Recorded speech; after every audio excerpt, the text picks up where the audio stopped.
Testing. Testing 1, 2, 3.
Welcome, everyone. We're very, very pleased at your attendance. It's a very, very important event that we're addressing today. I do think that we're confronting perhaps the greatest constitutional crisis since Fort Sumter was attacked by the Confederate States of America.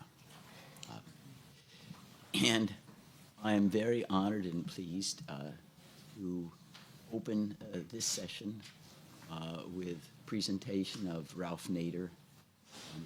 I call Ralph the Mount Rushmore of civic virtue. He was a hero when he exposed the machinations of General Motors unsafe at any speed. But he's really elevated himself into a legend. He epitomizes, I believe, civic virtue and what made the United States great. Selflessness, courage, wisdom, benevolence, kindness. Words really cheapen, the admiration we all should have with Ralph. He is truly an asset that is central to our endurance as a country. I think today we really need to remember the famous remarks of Abraham Lincoln. In the Civil War, we nobly save or meanly lose that last best hope on earth. We are confronting a president who has taken the Constitution and torched it without embarrassment. It's not isolated as in Watergate, where you have a cover-up of one burglary, an abuse of power, defiance of a subpoena. It's an open, notorious contempt for the whole idea of constitutional government that Ralph Nader has led the charge in exposing virtually daily. When a president of the United States says, the only thing that constrains my power, including the power to kill anyone I want, go to war I want, is my moral conscience, we then are in a crisis, an imminent crisis. This really is worse, more dangerous than Charles I, who was beheaded because he collected taxes without the authority of Parliament, or even Julius Caesar. So it's with great, great honor that I'm able to introduce Ralph Nader to make some introductory remarks before this session opens. But I would conclude before Ralph begins by emphasizing that our true audience here, although impeachment has to be undertaken by members of Congress, are the citizens of the United States of America. If you're going to have self-government, you have to have some sense of civic responsibility and involvement. You can't be a passive dictator, passive spectator. And we understand today Congress will not move unless citizens are demanding that their action be taken. That's not when it's always been, but we know that's true today. And do never feel a sense of powerlessness. That's what Ralph is so great at, inspiring people to do something. It may seem very small to walk into one member's office, write a member's demanding impeachment, but collectively, we have that power. We saw that at work in Watergate, over far less danger to the United States Constitution. So that is what I want to emphasize. We are here to inspire all citizens equally, play a role in restoring constitutional government. And with those remarks, I turn this over to Ralph Nader. Ralph. Thank you very much, Bruce, for those kind and compelling words. Bruce has drafted the 13 articles of impeachment, which comprise Congressman John Larson's House Resolution 1155, introduced just yesterday in the House of Representatives, to be followed by a Dear Colleague letter. Now, the importance of this gathering is to have legs, to bring together stalwarts, leaders in the anti-impeachment drive from around the country, people who are steeped in the reasons why our founders put the ultimate power of discharge of the presidency in the hands of Congress. 535 senators and representatives now, and to impeach in the House, convict in the Senate, and remove the president without any judicial review. I see this gathering enabled by the First Amendment rights to speech, petition, and assembly, to further intensify publicly committed Americans around the country, bipartisan. They all have a stake in saving the republic and the Constitution for which it stands from the predatory fascist hands of Donald J. Trump and the people he's brought in to dismantle that part of the federal government that serves the people and intensify the privileges and immunities of the corporations that constitute the corporate state. exactly what Franklin Delano Roosevelt in 1938 stated in a message to Congress was the definition of fascism. The intensification of civic presence here in Congress. Men and women who have been given the sovereign power by delegation of the people of this country. Remember, the Constitution begins with we the people, not we the Congress or we the corporation. And to get the members of Congress that take seriously their constitutional duties, which they have abandoned in an immensity unseen in American history, as Bruce Fein has pointed out in his report on congressional surrender. Jimmy Raskin has said several months ago that it's a good idea, that's his phrase, a good idea to have shadow hearings by the Democrats in committee rooms in the House and Senate on impeachment, which brings the second consequence of this gathering that I hope will occur, and that is to broaden the base of citizens publicly educated about the exact reasons why our founders placed the impeachment authority in the Congress without judicial review. Already, a majority of the American people want Trump impeached and removed from office without any leadership from the Democratic Party pressing this to be done. And that's a pretty good beginning. Thirdly, I'd like to see our country make impeachment an issue of currency in this election year, where candidates discuss it, candidates are questioned about it. So fundamental it is to rescuing rescuing our country from the fastest degradation of democratic institutions ever seen in the world since the beginning of the 20th century by an elected politician, faster than Orban in Hungary and any other place in the world, according to a study by a Swedish institute recently. There are those who think that impeachment is impossible because the Republicans control the Congress.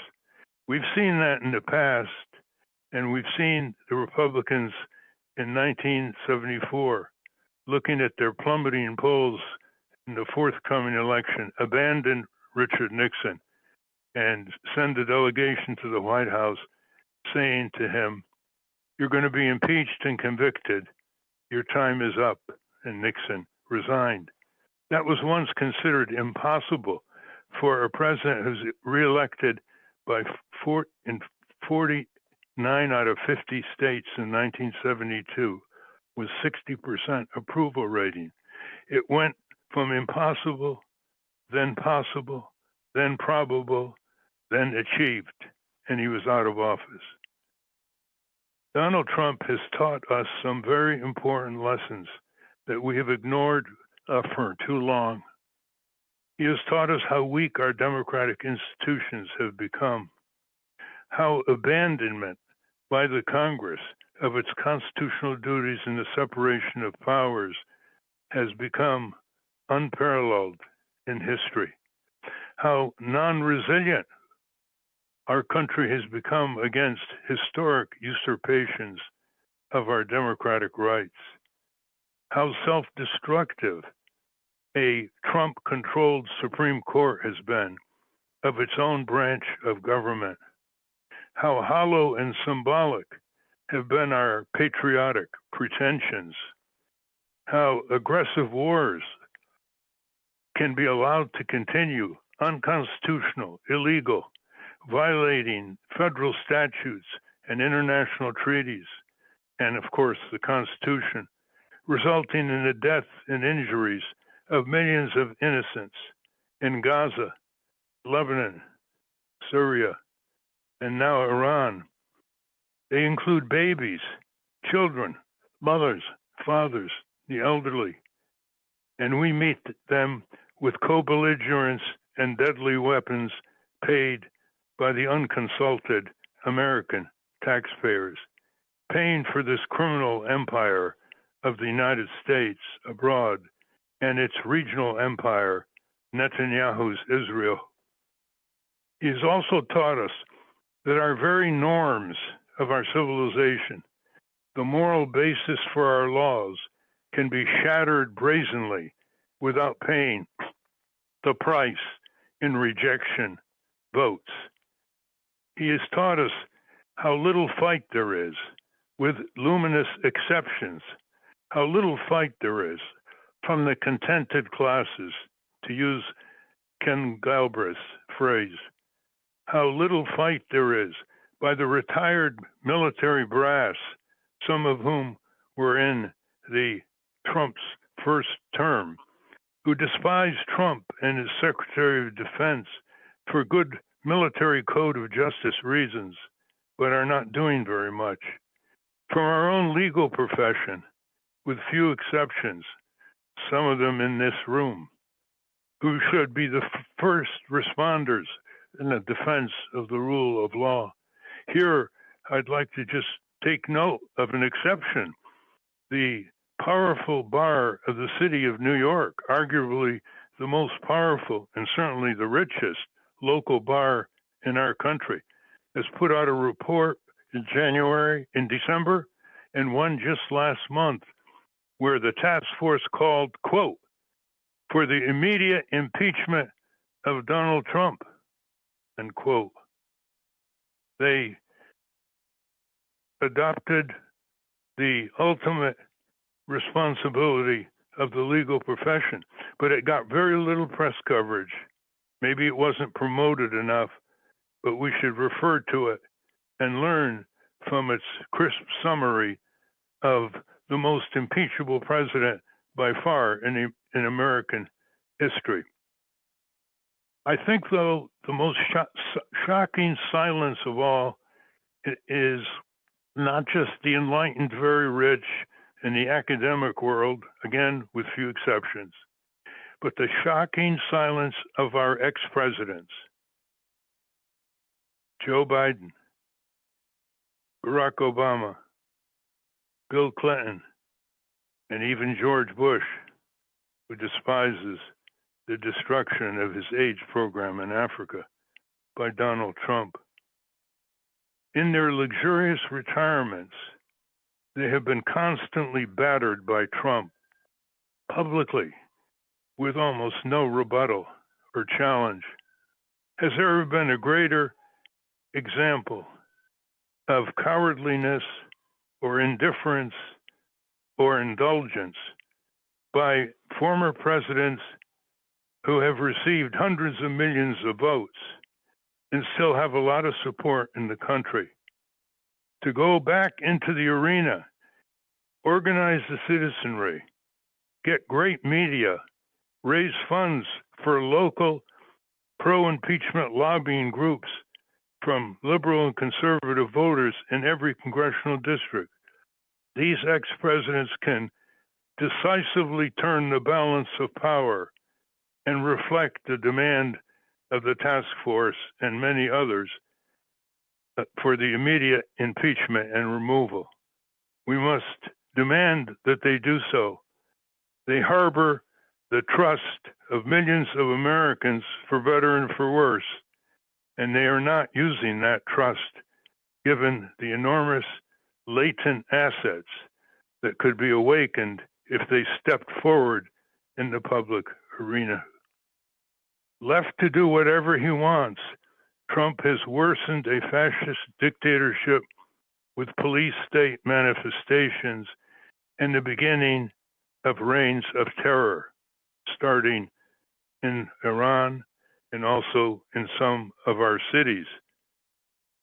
We need to bring together all civic assets that we can to reassert the rule of law, produce a competitive democracy, giving people greater choices of candidates so they're not backed up against the wall saying, I hate the Democratic Party, so I'm going to vote for Trump, for example.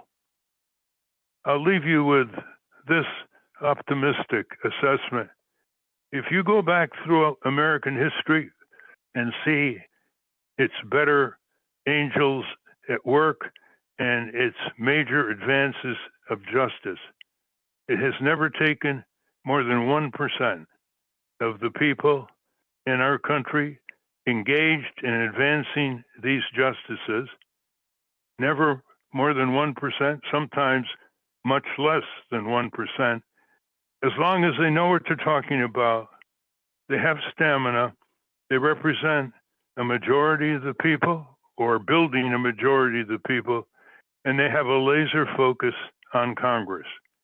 It's all about Congress because Congress is the instrument of recovery and reestablishment of a democratic society that keeps options open for revision and engages more and more of the citizenry at an ever younger age. Thank you, and may your day today be part of American history and result in the objectives that we all are assembled to pursue at this urgent present time, a time of declarative peril, declarative danger to our country, emanating from a president whose lawlessness is at large in the White House and needs to be brought to account. Over to you, Bruce. How about Teresa, Ralph? Thank you, Ralph, the indefatigable Ralph Nader.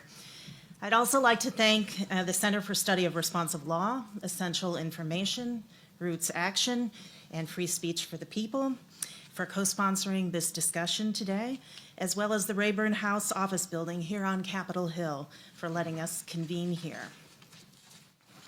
We are fortunate today to have members of the free press, including C-SPAN, the Real News Network, Jessica Denson of the Removal Coalition, and Free Speech for People.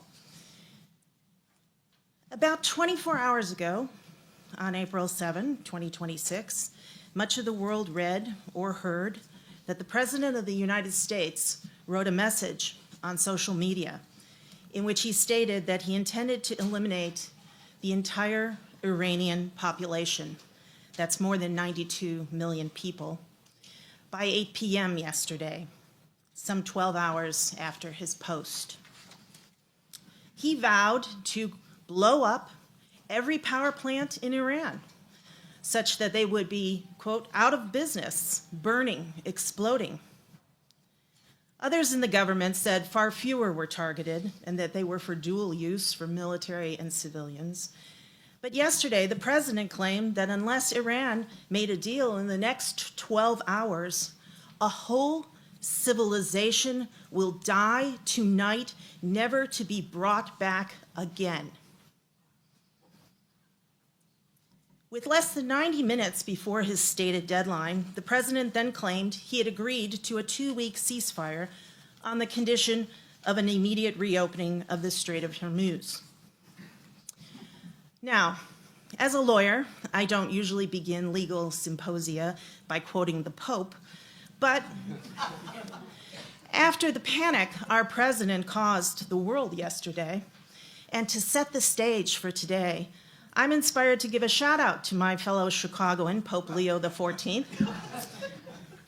According to a report, I believe it was by the Wall Street Journal, Pope Leo rebuked the president's threat to wipe out the entirety of Iran's civilization by calling the remarks, quote, truly unacceptable. Indeed. The Pope noted that there are certainly issues of international law here, but much more. A moral issue for the good of the entire people.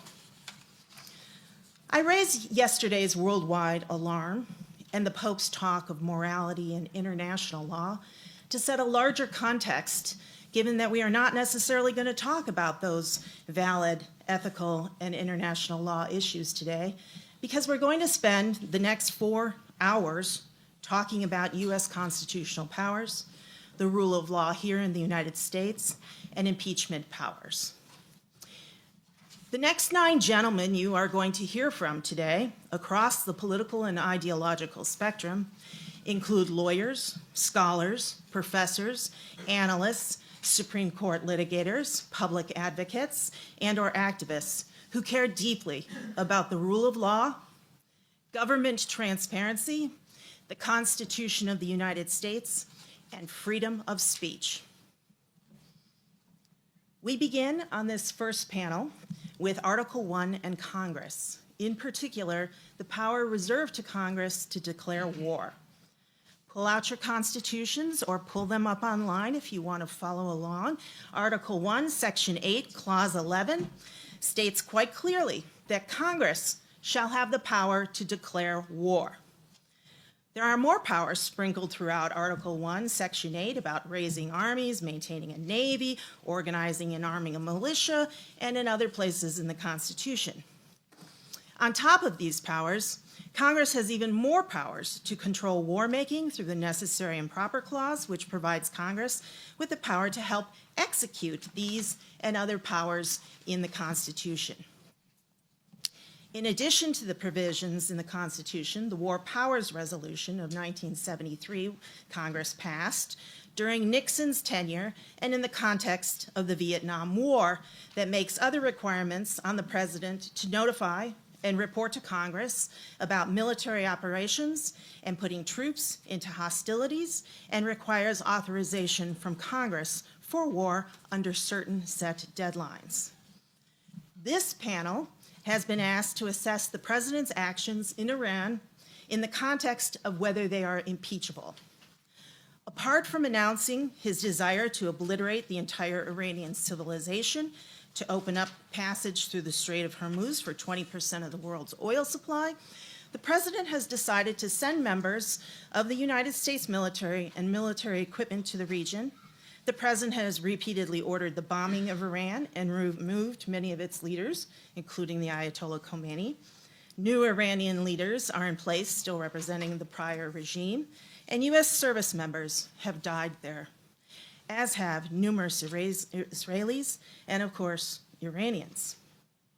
The president has been spending the taxpayers' money to do all of this. The president has yet, though, to ask Congress to declare war. Presidents of the United States are sworn to uphold the Constitution, and we lead off with this panel focusing on Article 1 powers reserved to Congress, in particular the ability to declare war on other nations and how that has been interpreted historically, and how presidents have chosen to push back on the power assigned to Congress. Because presidents also have constitutional powers, the Constitution, Article 2, Section 2, designates the president as commander-in-chief, and that authority includes directing military operations to protect U.S. interests and respond to sudden attacks or threats. Article 1 and Article 2 powers have been in constant tension, and I expect the panelists will elaborate on this and whether the current situation is reason to attempt to impeach President Trump for the third time.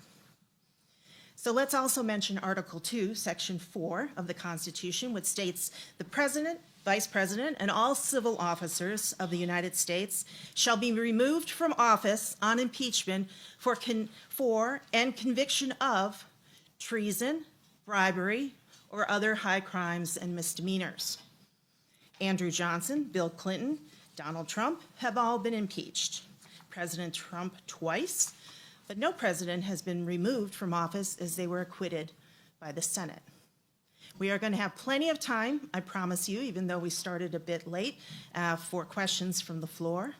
My first question is going to be to the panelists on whether it is realistic to think that this president could be impeached for a third time now, and in the context of this panel, for usurping congressional powers to make war, namely in Iran.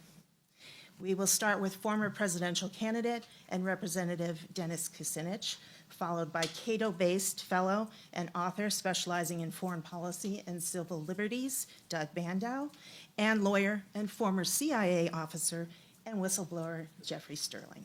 Thank you.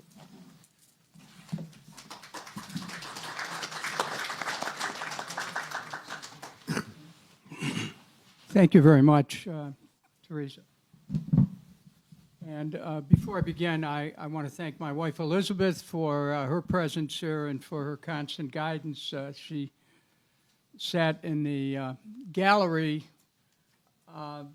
back in 2008 when I read 35 articles of impeachment on the floor of the House during more than 4 hours of discussion going over article after article. So Elizabeth, here we are again. And I just want to begin by giving you a little bit of background as someone who, as a member of Congress, was very actively involved in the very process which we're discussing today. And thank you also to Bruce Fein for his help back then, and here we are again, Bruce, with perhaps an even greater sense of urgency. Many of you will remember that back in October of 2002, the Bush administration was making a case for going to war against Iraq. And as a member of Congress, I looked very carefully at that case. And I did a very deep dive into as a matter of provenance, which is the responsibility that members of Congress have when an administration wants to go to war. And what I found out is that the case that the Bush administration was making back in October of 2002 was patently false, and that there was no justification whatsoever for, at that point, planning a war. That, in fact, Iraq had nothing to do with 9/11, nothing to do with al-Qaeda's role in 9/11. Iraq didn't have the intention or capability of attacking the United States. There was absolutely no evidence that Iraq had those so-called weapons of mass destruction, which was an additional cause of the Bush administration's attack that commenced on March the 20th, 2003. And it's for those of you who are in the audience, and thank you for being here, and those who are at home watching, you can actually see the articulation of the challenge to the Bush administration's case. Just type in Kucinich, October 2002 analysis of Iraq war, and it's still there on the internet. So, notwithstanding the fact that no legitimate case was made, Congress approved Bush's action essentially through an authorization of military force, not a declaration of war, I might point out, because there's a difference. And went ahead. Iraq was attacked, the so-called shock and awe, and the war eventually led to the deaths of over 1 million innocent Iraqis, over 1 million innocent Iraqis, over 5,000 U.S. soldiers, at a cost of well over $3 trillion. For a war that was based on lies. Now, I will tell you, I gave about 355 speeches on the issue of the war in Iraq alone over a course of years. And by the time I left Congress in 2013, this weighed very heavily on me personally, as I'm sure it did on many people in this room. The deaths that occurred as a result of this, the lives that were ruined, based on lies.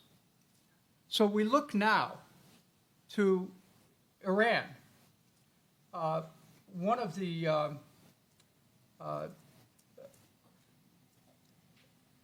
because Iran was actually mentioned in the articles of impeachment that I delivered back in 2008. Because they're already talking about regime change back then. In the articles of impeachment, the 35 articles of impeachment that I wrote with the help of people like Bruce Fein, David Swanson, and others, we were able to isolate at least 9 of those articles were directly related to an illegal war. And we made the case in those articles of impeachment why President Bush should be impeached. And there was enough evidence to give the Senate an opportunity to go forward with a trial for his removal. But here we are again. Bruce's latest article in The Citizen, Democrats' constitutional ignorance makes or impedes Trump impeachment. Well, it was the Democratic Party leadership back in 2008 that referred the articles of impeachment that I wrote and introduced to Judiciary Committee where it was never heard. The impeachment was never heard. So the Democratic Party, not as a partisan matter, but as a constitutional responsibility, failed back in 2008, and up to this point, they're failing again with some possible exceptions. Thank you, John Larson of Connecticut. Now, the past is prologue. Iran doesn't have the capability of attacking the United States. Iran doesn't possess the weapons of mass destruction that are being attributed to them. And yet, and the president has not been authorized by Congress to attack Iran. As Teresa pointed out, Article 1, Section 8, Clause 11 reserves the war power to Congress. Now, beginning on February 28th, President Trump launched a preemptive attack on Iran. And it was not in self-defense. The Congress did not declare war. The president acted illegally and against the Constitution.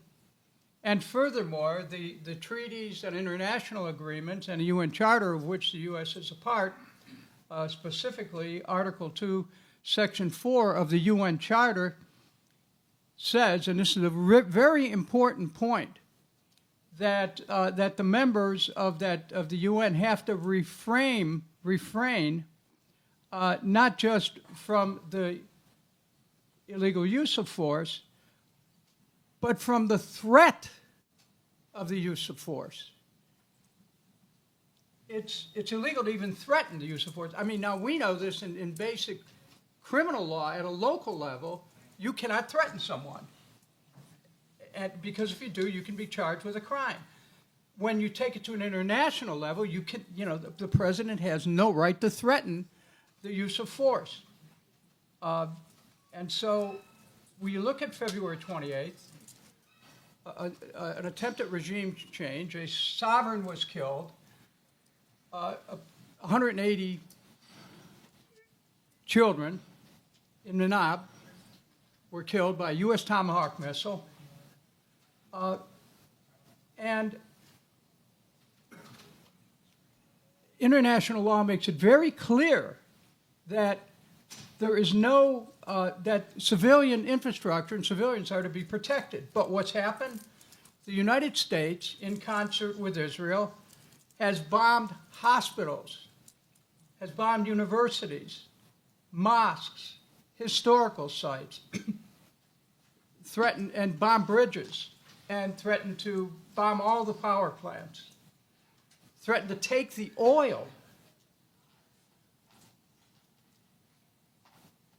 threatened to bomb Iran back to the Stone Age, threatened to wipe out the Iranian civilization.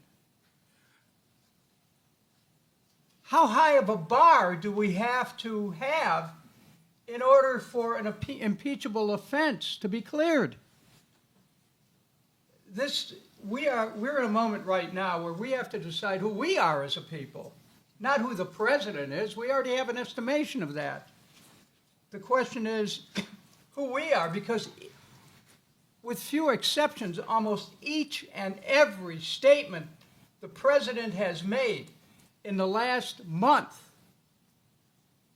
has been an impeachable offense. He is a walking, talking impeachment machine. And there's never been anything like this. And so we like to talk about this 250th year. Will we be out there celebrating and waving flags on the 4th of July if our Constitution is in tatters?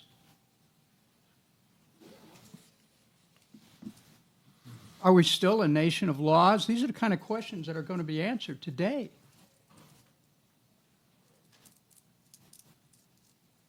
Does our Constitution still hold? Not just whether the Star-Spangled Banner still waves over the land of the free and the home of the brave. Does our Constitution still hold? Is Congress still a co-equal branch of government? It is on paper. Is it in reality? No, right now, no. And impeachment is necessary not only to bring about an accounting of the current holder of that office, but it's also necessary for Congress, as the directly elected representatives of the people, to assert itself as not just a co-equal branch of government, but as an instrument which the founders intended to protect the peace of the country and not to move the country to a condition of war without just cause and without actual approval and a vote.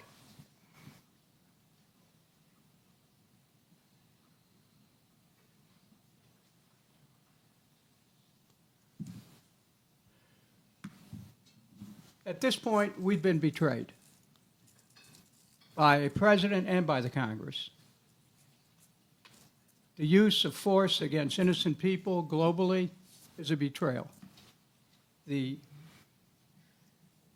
And is there a way back? Well, ultimately, we are the nation, we the people. And the preamble of the Constitution has well stated what our purpose of governance is. And only one of them relates to self-defense, and there is nothing about self-defense that's going on right now. I was a third-string quarterback on a not very good football team, and I knew the difference between defense and offense. And the U.S. has been on the offense without congressional permission and continues to do that. And as 9 million people were out in the streets of America in the last week saying no kings, that takes us back to the beginning of this country because we rejected a sovereign, one individual sovereign controlling the affairs of the nation. And so as someone who has served this country for 16 years in the House of Representatives and has sued 3 individual presidents on the issue of war powers, and without regard to political party, and without regard to whether I liked the person or not. This isn't about whether you like or love President Trump. This is about whether or not you love the Constitution of the United States. Thank you.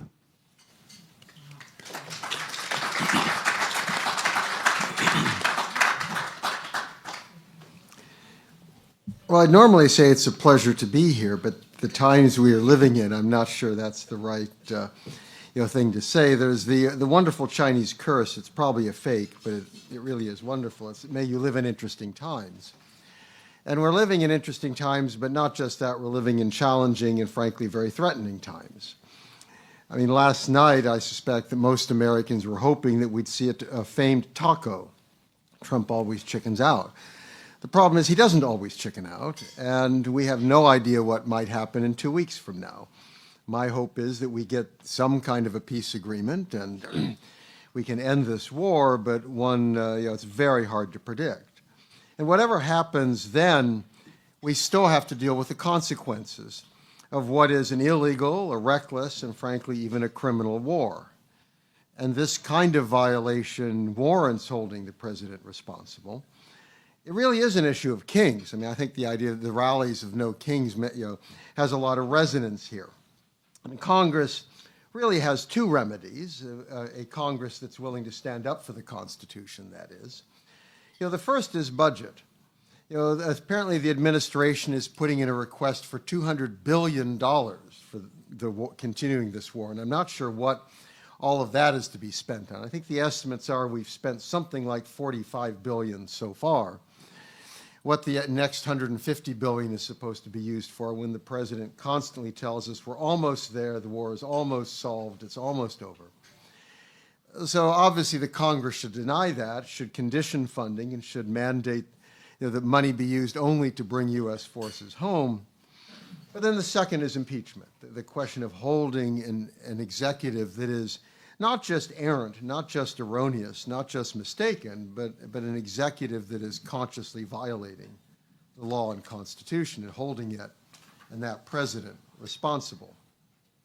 The issue of whether we should go to war should always be, in many ways, the big question for our nation. There are obviously a lot of important issues we deal with, but war is unique, war is horrific, war creates blowback, war usually goes bad.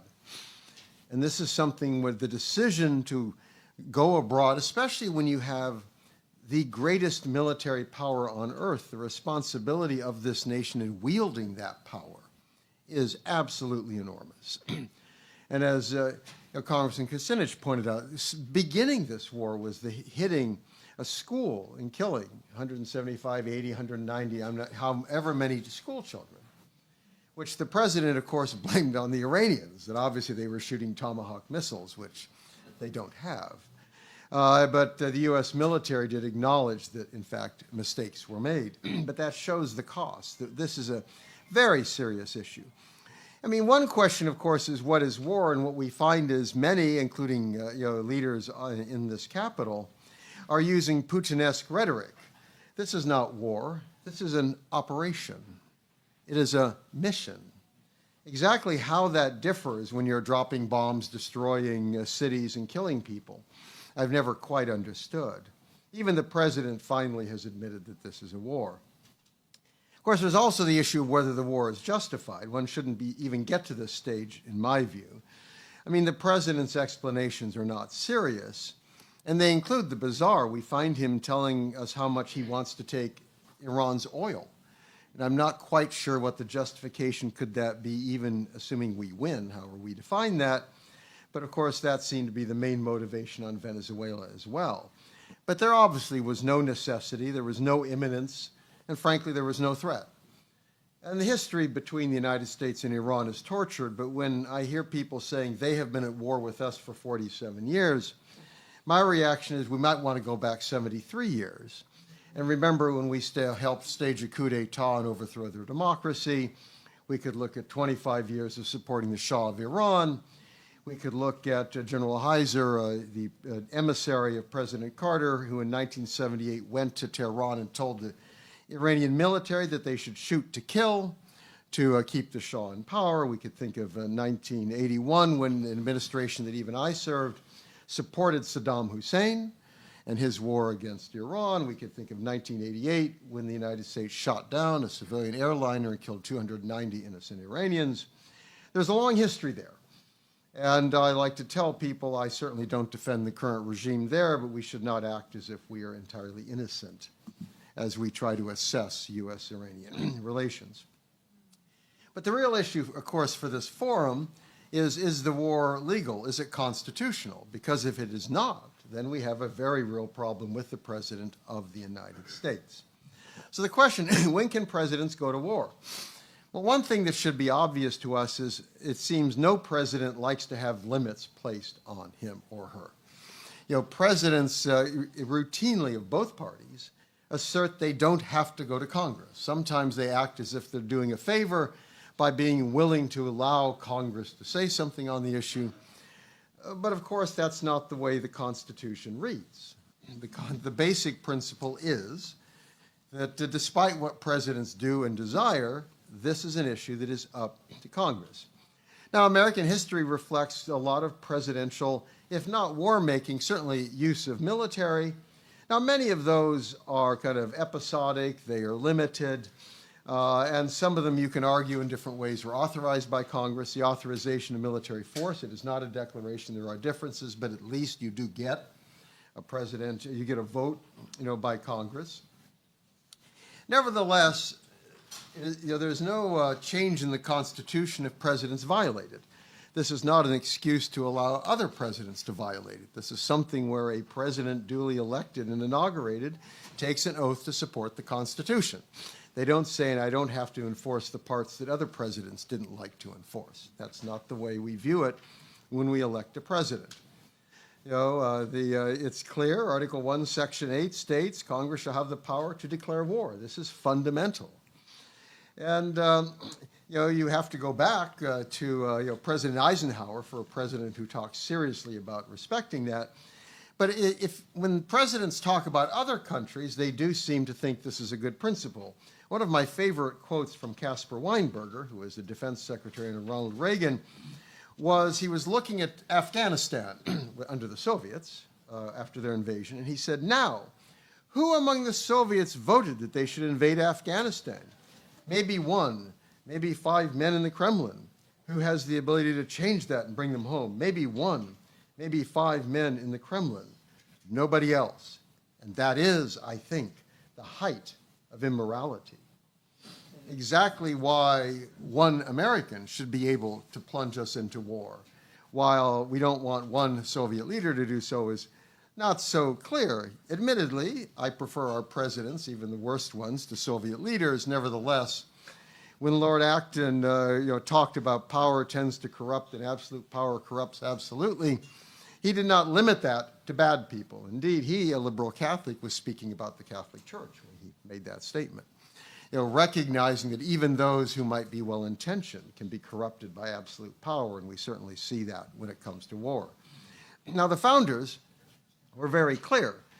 And this is one where the king comes in. They were looking at the kingly model. They were kind of escaping from the monarchical conflict of Europe. Go back to the 1700s, the 1600s.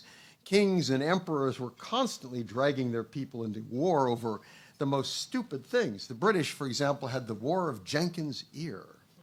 Started because Captain Jenkins alleged the Spanish had cut off one of his ears, and in fact, that was probably a fake. Nevertheless, that brought the two countries into war. This is the kind of conflict one would see throughout Europe in which average folks died, and kings enjoyed what they even indeed called war the sport of kings.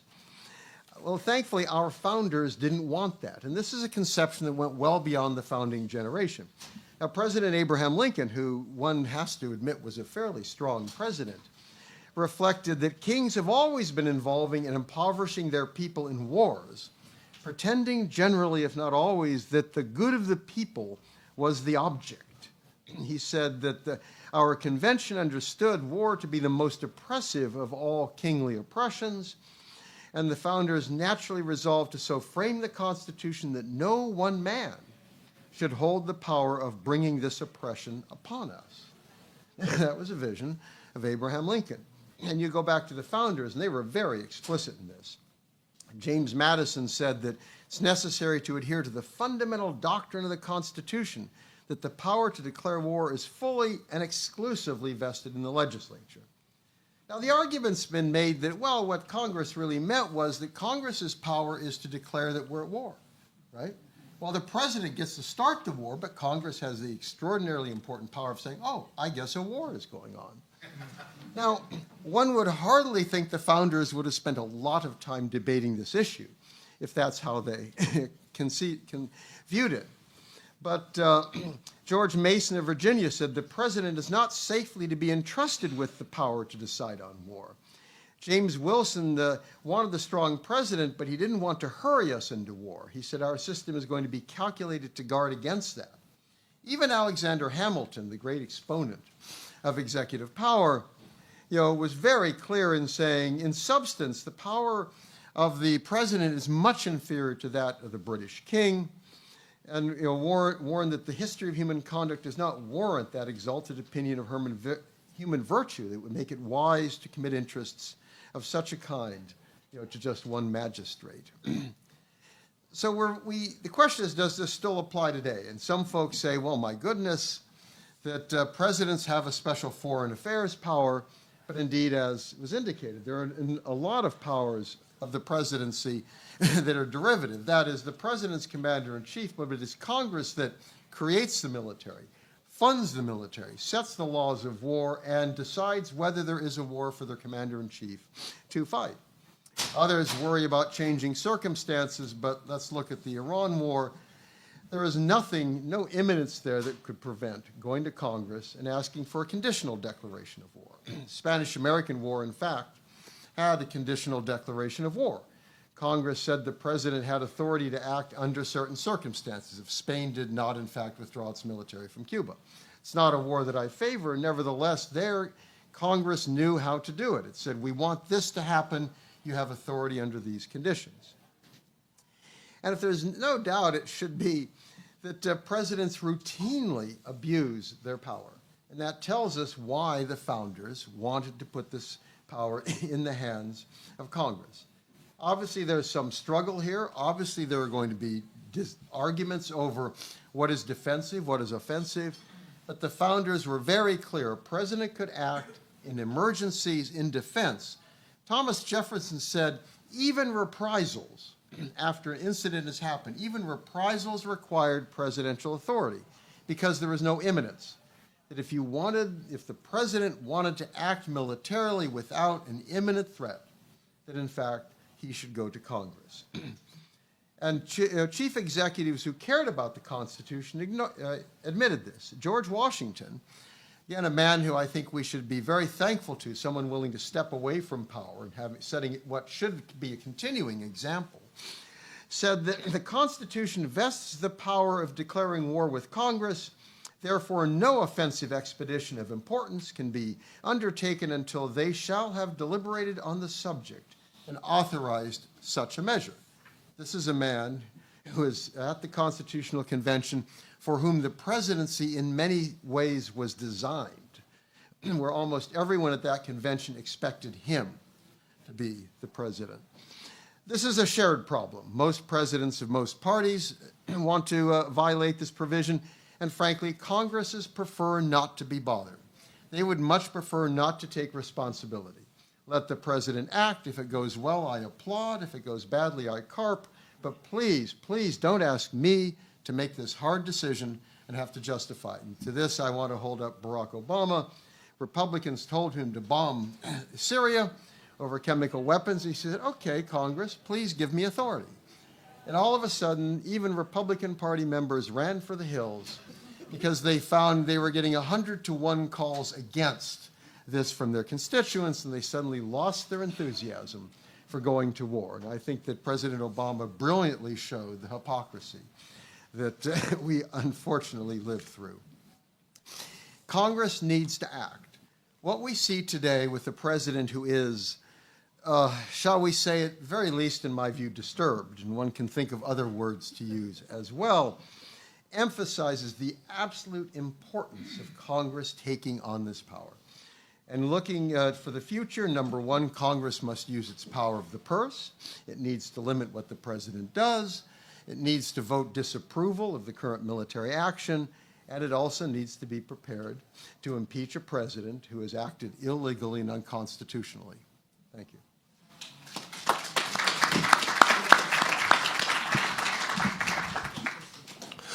Well, that's a lot to follow up on, to bookend this. It's very humbling for me to be part of such an esteemed panel. But I, just through my history with the Iran Task Force at CIA and what's going on currently with Iran, I keep being reminded, and I'm not trying to make light of the situation at all, I keep being reminded of Captain Barbossa's quote when he said that, the code is more like what you'd call guidelines than real rules. And that seems to be what's been happening, I think, with the Constitution I felt that that was the case when I worked at the CIA. It's like we knew the rules. And I also worked at the Office of General Counsel in the CIA. We knew the rules, but there were loose guidelines. We wanted to make sure, one, the first priority was not getting caught breaking those rules. And if the rule was broken and if there were questions, to make sure to wave the national security flag to stop any of those questions from going forward. Even the courts won't tread upon that water with regard to questioning operations. But when it comes to Iran, yes, true, it's been decades of the U.S. interfering with Iran. When I joined the CIA, I mean, of course, right now it's 47 years since 1979, the revolution. When I joined the CIA, I was only there within a short window of that time. But I could tell immediately when I was with the Iran Task Force and the Counterproliferation Division as well, that this has been an ongoing operation, not for peace in Iran, but regime change in Iran to justify war. And I was struck by how many years after 1979, that anger, that drive for revenge was still there at the CIA. And it was still just burning and waiting for the right opportunity to be exploded, to get its revenge back upon, how dare Iran kick the U.S. out, kick out our leader that we put in place. So, it was 47 years, this operation. And when it came to intelligence, when I joined the CIA, and I'm sure as many others, joining the CIA to help defend this country, protect our national interests, to protect, the national defense. However, with the Iran Task Force, were we there, I got more of the impression that we're not exactly gathering intelligence, but creating intelligence to justify war. I was involved with Operation Merlin, which was designed to to thwart the Iranian nuclear program. I quickly found out that it was more something that was dangerous enough to accelerate if they even had a program. My choice to speak up about that landed me in a different turn in life. But I certainly wondered, after the fact and during, it's like, is this actually something designed to stop Iran from gaining a nuclear weapon? Or is it something designed to continue the rhetoric, to justify the rhetoric, to essentially plant evidence? Enough to say, okay, here's our evidence, we're going to go to war. We got the same theater from Iraq going on. It's like, the justification for war. And I've been thinking about all of this, of course, from the Iran standpoint. It's like, my viewpoint when I was there is that Iran neither had the capability nor the desire to attack the U.S. Where is the imminence here? I did not see, feel, or was operating on the fact of any sort of imminence with regard to Iran attacking this country. Yet, above our area, it's like intelligence, it was being gathered more so for political purposes. It wasn't defense of the country. So this is the political line that we have, and we want you to either have disinformation about Iran's nuclear program or outright fabricate that information in order to continue the rhetoric. We've had to keep up that Iran is a bad guy for 47 years. And within that, of course, they become a nuclear power. But it's all deception. It's all part of the deception to keep them as the enemy. Now, what I was struck by in his last presidential address, Trump mentioned how previous administrations during this 47 years didn't have the guts to essentially pull the trigger. But what was the justification for him to pull the trigger? There was absolutely none. It was a absolute ignorance, you can take that term whatever way you want, and denying or outright refusing to accept the reality of the intelligence that was put before him. Thinking about this, like, how could it not how could this administration not conceive the fact that attacking Iran was going to have an impact on the rest of the world? I mean, one of the first things that I kind of thought of, you attack Iran, what is Iran going to do? Strait of Hormuz. Well, that happened. I try to be hopeful that there was someone in the room and someone presenting to them, it's like, do not do this. It's not worth it. It's not going to cause regime change. It's going to destabilize the region even more. But, you know, someone has to listen to those words as well. And I'm not sure what to make of President Trump with regard, because, and I was especially struck by the comment he made about an entire civilization is going to die. You know, I was part of that mechanism with Iran as a target. I got to know as much of the culture as I could. I learned Farsi. And to hear an American president say he's going to, you know, they're all going to die. I don't think anyone joins the CIA, or I would hope no one joins the CIA or even our military with the purpose of we are going to kill an entire nation. We're going to kill, you know, an entire civilization. That's not what I joined the CIA for. I joined to protect this country, not to continue or be a warmonger country, as he has done. And excuse me for stepping back, you know, because I feel it's like, well, someone may think I'm speaking rather hypocritically because, hey, I was with the Iran task force. I was with the evil, you know, Temple of Doom CIA sort of thing. But, no, I had a conscience. And a lot of people have consciences. And I think it was really difficult for me to see the rule of law being treated like guidelines. Again, working at the Office of General Counsel, you know, absolutely always knew the Constitution, it was there. It was really known. It was acknowledged. But acknowledged as something that might get in the way of operations, especially operations coming from on high to continue the rhetoric on Iran. Continue vilifying Iran to the point where there's going to be justification for an attack. We went through the scenario with Iraq, as I had mentioned earlier. This whole drama, the theater of placing Iraq as imminently about to attack the U.S. with nuclear weapons.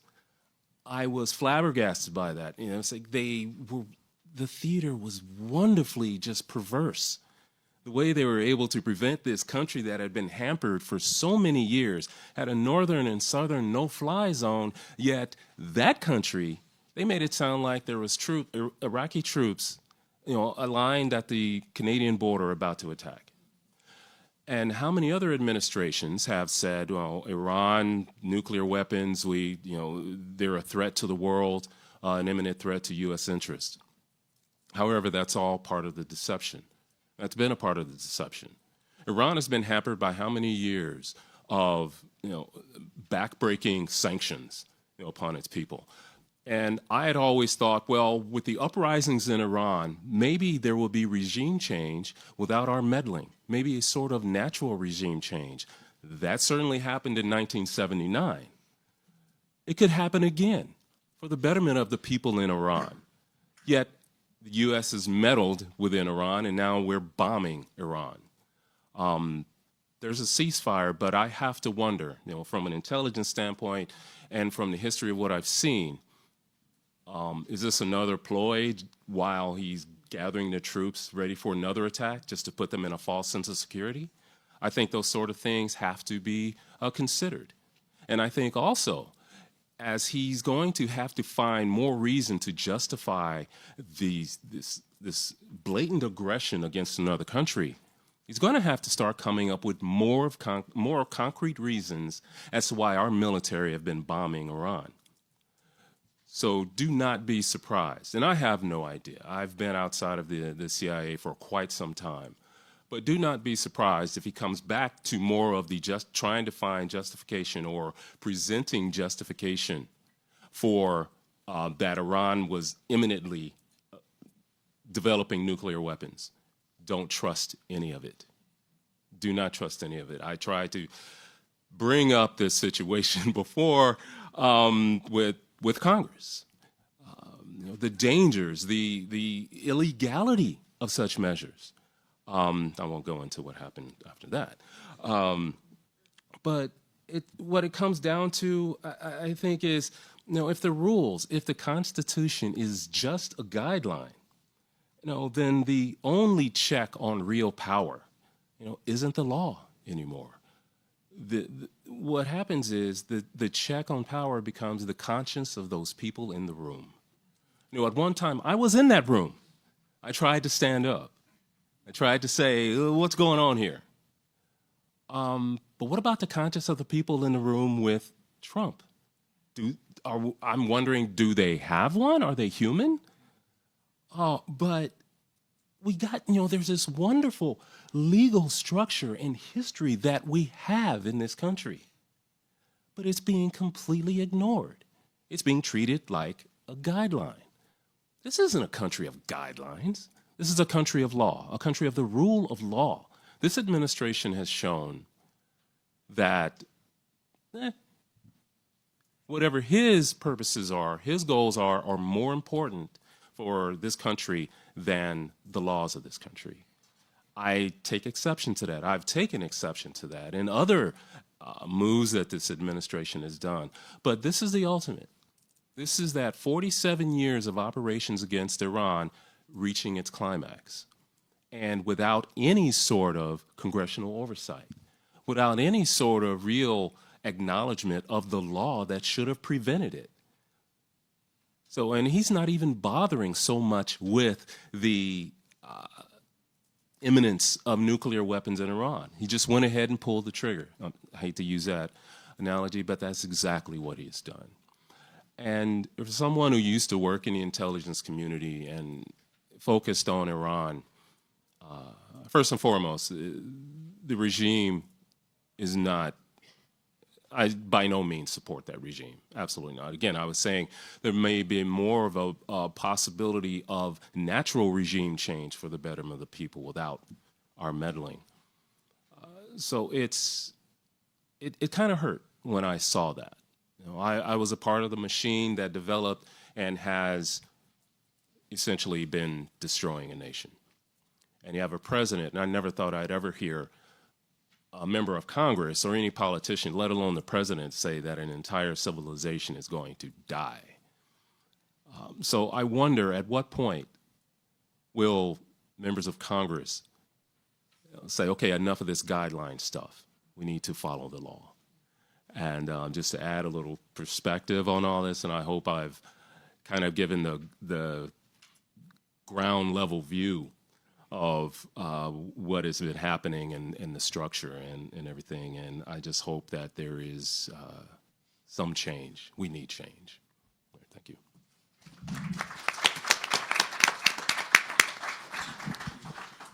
Thank you to all the panelists. Now we're going to have time for questions. There is a microphone in the middle of the room. Please feel free to approach it or we can bring it to you. And let's get some questions. Thank you. First, I'd like to thank four very eloquent, knowledgeable, and people seem to have a moral compass, for the wonderful responses. I'd like to ask a little bit about the United States history that Doug especially was going into, basically Stephen Kinzer's All the Shah's Men, about our history. Have we ever apologized for the torture regime of the Savak? Have we ever apologized for Flight 655 that killed the 65 children? Or we have apologized for killing the 165 girls between the age of 7 and 12? I mean, George Bush said we would never apologize. Yeah, I was going to mention the George H.W. Bush quote. We did, pay compensation. We did finally acknowledge that, in fact, but that was it. And I'm not aware of ever apologizing for support for regimes like the Shah. I mean, that is always left out of any discussion. I mean, of course, when this issue comes up, their view, that's ancient history. Well, it's easy to be ancient history if you're in the United States. It's not so easy to ancient history if you're actually Iranian. And in so much of, I mean, the U.S. has a long history, especially during the Cold War, still exists to some degree. I mean, the president said of Mohammed bin Salman after he murdered and then chopped up Jamal Khashoggi, who I knew, had lunch with, and was on a panel with at one point. His comment was, "I saved his ass." Exactly why one should save the ass of a thug, who loots his own country and murders and dismembers, but there's never been an apology there. Much of the Gulf, I mean, the UAE is also hardly a pleasant democracy. The president is not particularly concerned about those issues. It's a real failing on our part, and we see that in Latin America, Central America, obviously, in particular. I mean, all over. So it's a very ugly history. Thank you. Go ahead. Thank you. I actually was a little bit surprised that Mr. Nader thought that former presidents could take a lead in opposing this, because it's not, or I hope no one here thinks, gee, I just woke up and we have a horrible president. Because if you look at what happened from the Iraq War, the torture, and no one was prosecuted, Obama, the drone killings of Americans, Libya, and then we had in the last Congress, when South Africa brought the charge of genocide to the International Criminal Court, 200 congressmen signed a letter denouncing South Africa.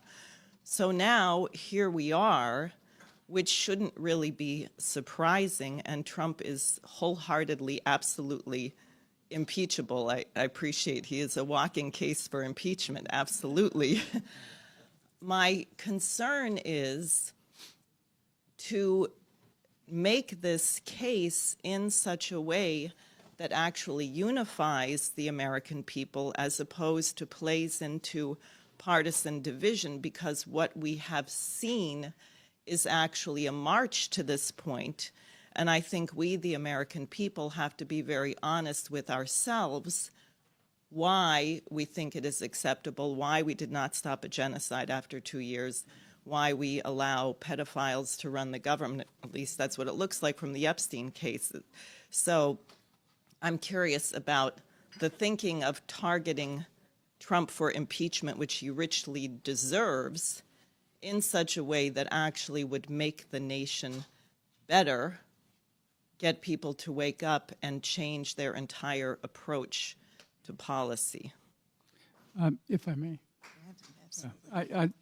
First of all, as someone who has approached this issue of presidential accountability and congressional responsibility consistently, without regard to party, who sued President Clinton over the bombing of Serbia, sued President Bush over the attack on Iraq, and sued President Obama over Libya. I think one of the things that we must acknowledge is that this abandonment of Congress's responsibility and this abandonment of presidential accountability with respect to Article 1, Section 8 did not begin with Donald Trump by any means. And that's really important that we state that, because if we're going to unify the American people on this question, it has to be stated pretty clearly that Congress and presidents have been remiss in terms of accountability and responsibility, that this is not a partisan matter. And so what does that mean? It means that we have to take care about our own rhetoric. We have to hew very closely to facts, that we not embellish any projective observations about the state of a president's health, which is an issue for the 25th Amendment. This relates specifically to whether or not presidential power has been abused. And so your point is extremely important, and the manner in which we proceed has to be looking for those things that unite the American people. And I do think that's possible. And it particularly depends on the manner in which we proceed. Thank you. Hi, Sam Husseini, sort of following up on that.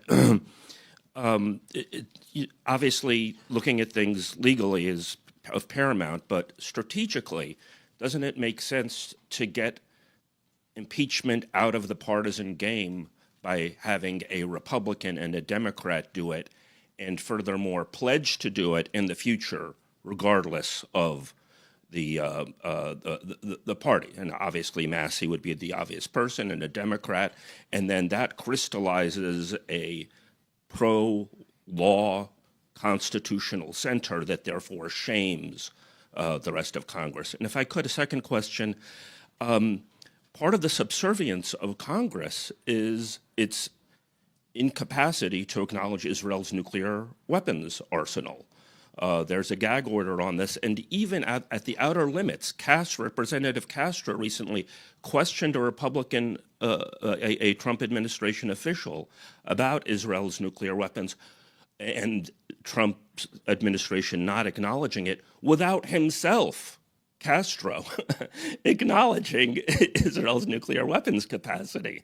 Doesn't this desperately need to be confronted directly? There's a gag order that in effect subverts constitutional government. If you can't talk about Israel's nukes from an executive gag order, then what's Congress actually doing here? Thank you. Look, the issue of, I do a lot of media, and I tell people that Israel is a domestic political issue as much as it is a foreign policy issue. I do think that the context is changing and changing very importantly. And the irony of Benjamin Netanyahu's premiership is he may be the person who destroys Israel's stranglehold on American politics. I mean, he went very partisan, especially in the Obama years. And that had an impact, but especially Gaza and the images of Gaza have helped transform the issue. Even among Republicans, under 50-year-old Republicans are evenly divided on Israel. Even younger evangelicals break with their parents on this issue and see the need for justice for Palestinians.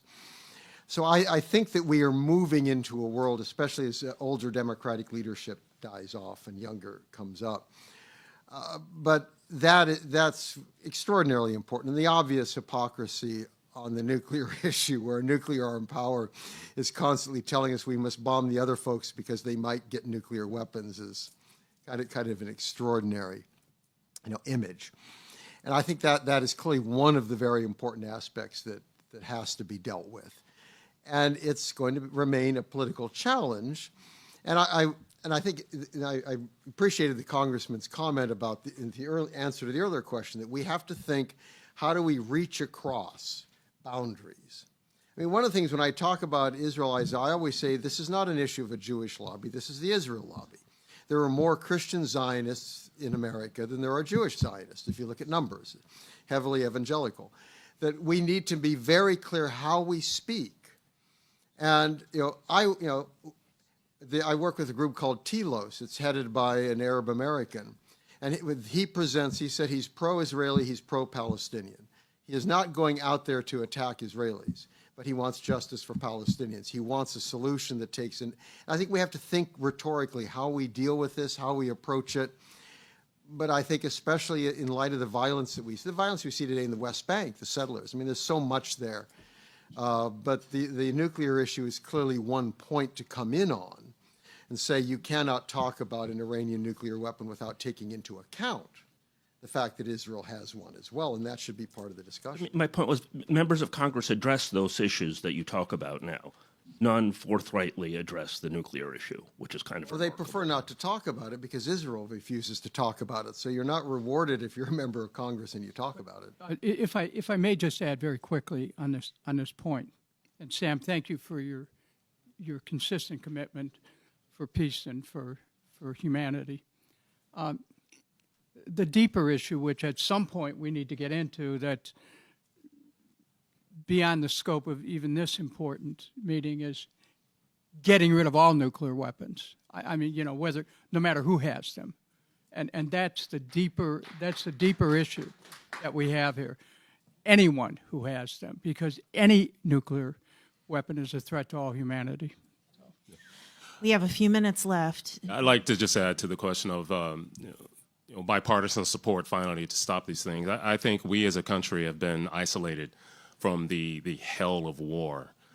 We haven't been attacking, other than 9/11, and that burned as it should have within our collective subconscious and our collective feelings about this country. Yet we really haven't felt the sting of war. When that happens, I think we will see, if we get to that point in Iran, and that point would be troops going in, and when we start getting those numbers of U.S. dead, military dead. I mean, that was one of the tipping points for Vietnam. The tally of the U.S. soldiers killed. We need a shock to the system, and maybe that shock will, get rid of these party lines and get back to reality. Thank you. Please. Hi, thank you so much. I'm Maximilian Alvarez from the Real News Network. It's a real honor to be here with all of you and to be streaming this incredibly important event. I know we got hundreds of people live watching now, and I just wanted to kind of raise a question from our channel, our viewers who are tuning into this right now. As we go around the country reporting on, working class struggles all over the place, I think one of the takeaways that I've heard over the past 5 years from your average American is that democracy doesn't mean anything to anyone anymore. And so I'm constantly reminded of Astor Taylor's book title, Democracy May Not Exist, but We'll Miss It When It's Gone. I think we're in a moment of like that reckoning right now. But I want to pose the question in terms of rhetorical, political, organizing strategy of how do we use the term democracy when that term has been so thoroughly, bankrupted by both parties, over the course of our lifetimes. And when working people on a regular day-to-day basis have no real democratic participation to speak of or grasp onto, whether that be, in their workplaces or whether that be with their own representatives. So I guess my question is rather than rely on a version of democracy that we were taught as kids, what is our message to the American people of what democracy even means right now? Well, if I may, because this is something that I've thought about throughout my whole career, and I've come to this conclusion. You cannot have a political democracy without an economic democracy. And President Trump has made it very clear that we're moving away from an economic democracy, since he has said even recently, I'll paraphrase, but it's close, forget about the federal government funding Medicare, Medicaid, child care, put that on the states. We're about funding defense. Well, as was pointed out, $200 billion is on the table for additional funding for Iran, or war against Iran. The 2027 so-called National Defense Authorization Act would give $1.5 trillion annually, almost a 50% increase in the current almost $1 trillion annually. Close to 80% of discretionary spending. The space for a economic democracy keeps closing. And so the implications of what you're saying are profound, because if we're going to, people talk about taking back the country. You can't speak about taking back the country if the wealth keeps accelerating to the top. There's more and more billionaires and more poor people. How does that happen? The middle class, gone. So this is an underscoring the urgency of holding a president to account who it just wants to run up the spending for more and more wars, when the real weapons of mass destruction are lack of access to health care, lack of access to decent education, lack of access to true retirement security, lack of access to safe neighborhoods. We've got things to take care of here at home. So that's my response. Anybody want to add? Yeah, I think I would add just one question: how we get back to democracy when it's been such just a concept. I think let's ask a question of the American people. with this administration, it's just a point-blank question. It's been asked before. Do you feel safe? Do you feel safer with Donald Trump as your president?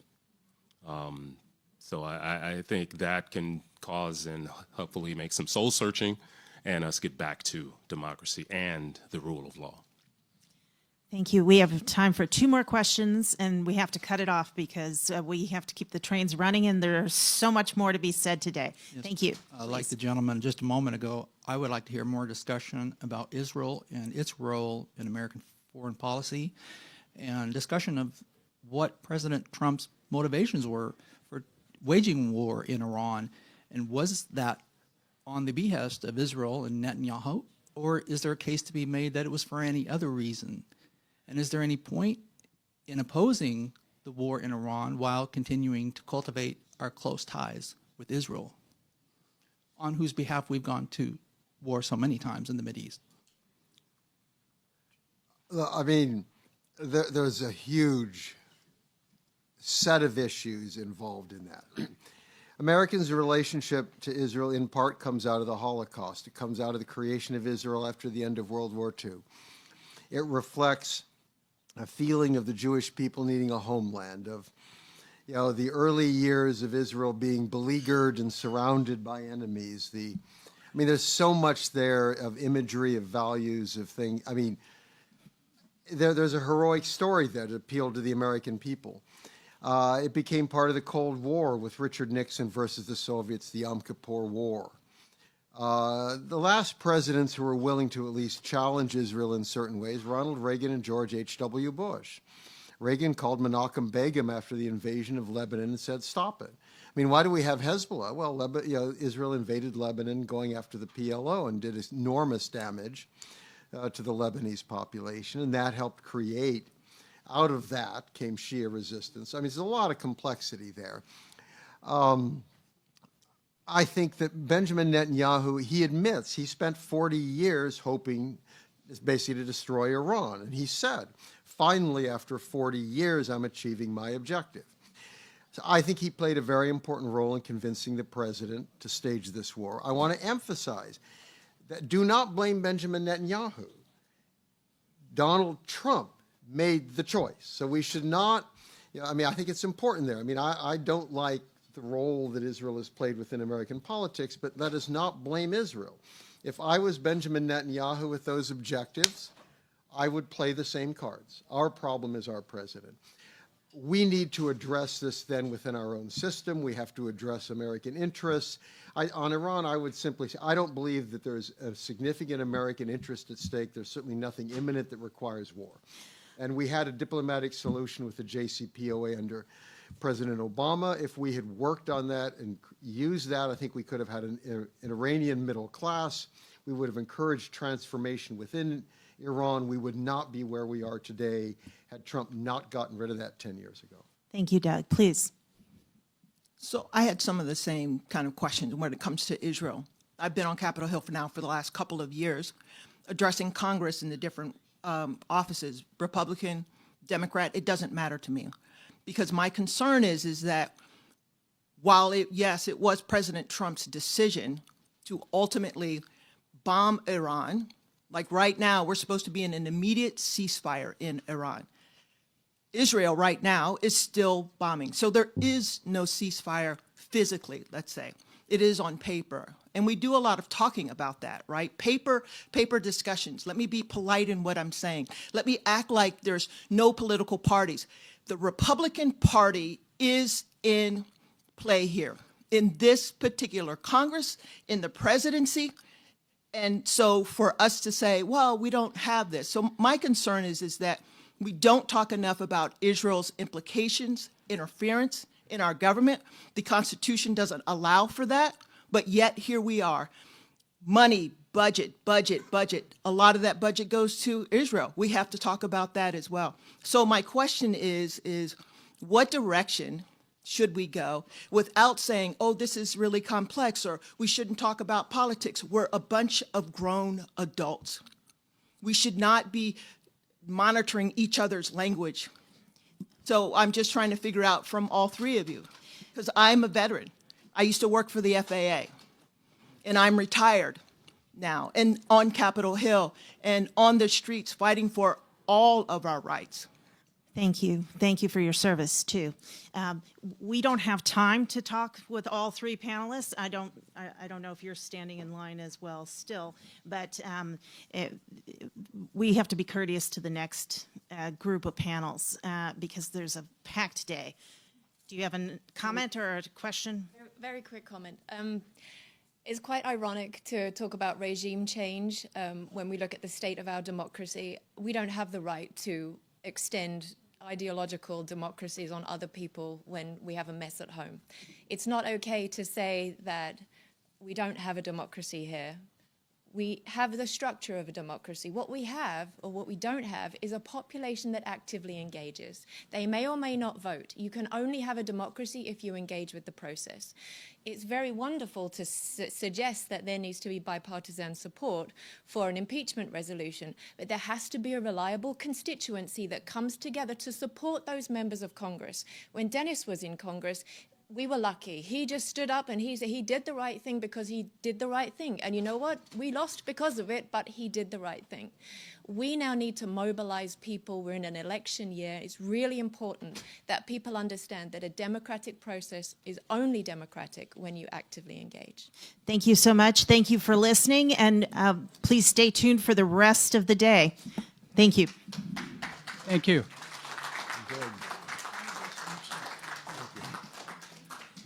Thank you. Very much. Terrific. Thank you. Really so well spoken. Thank you. Thank you.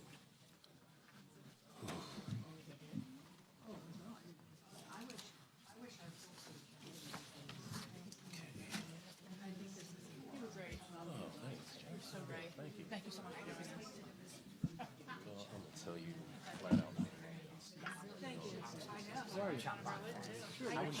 I know who you are. How you been? Good, good. Thank you for. I'll speak briefly for that. I remember the book, too. We never stop. I know. Yes, and I'll sit there. I'll move it. Yeah. Great.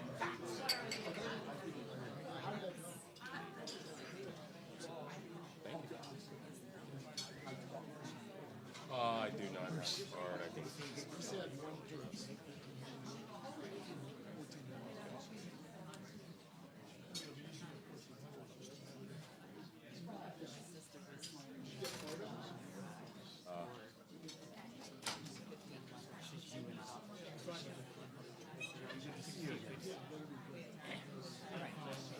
How much time do we give?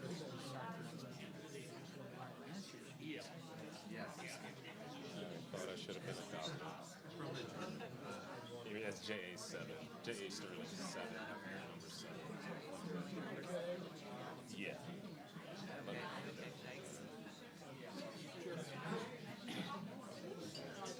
My hand. Thank you. Hey, Mark, good to see you. You build it, they will come. Oh, sure. I will. This panel will have no people. Okay. All right. Good morning, everyone. We're going to start in just a minute. Everyone can take their seats. Thank you. Thank you.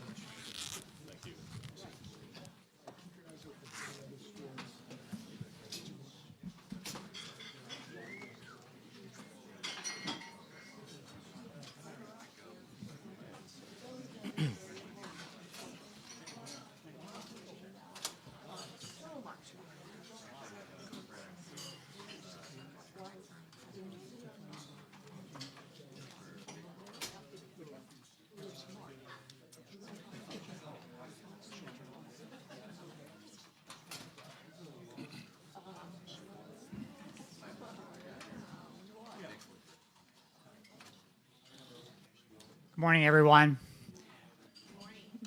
My name is John Bonifaz. I'm the co-founder and president of Free Speech for People.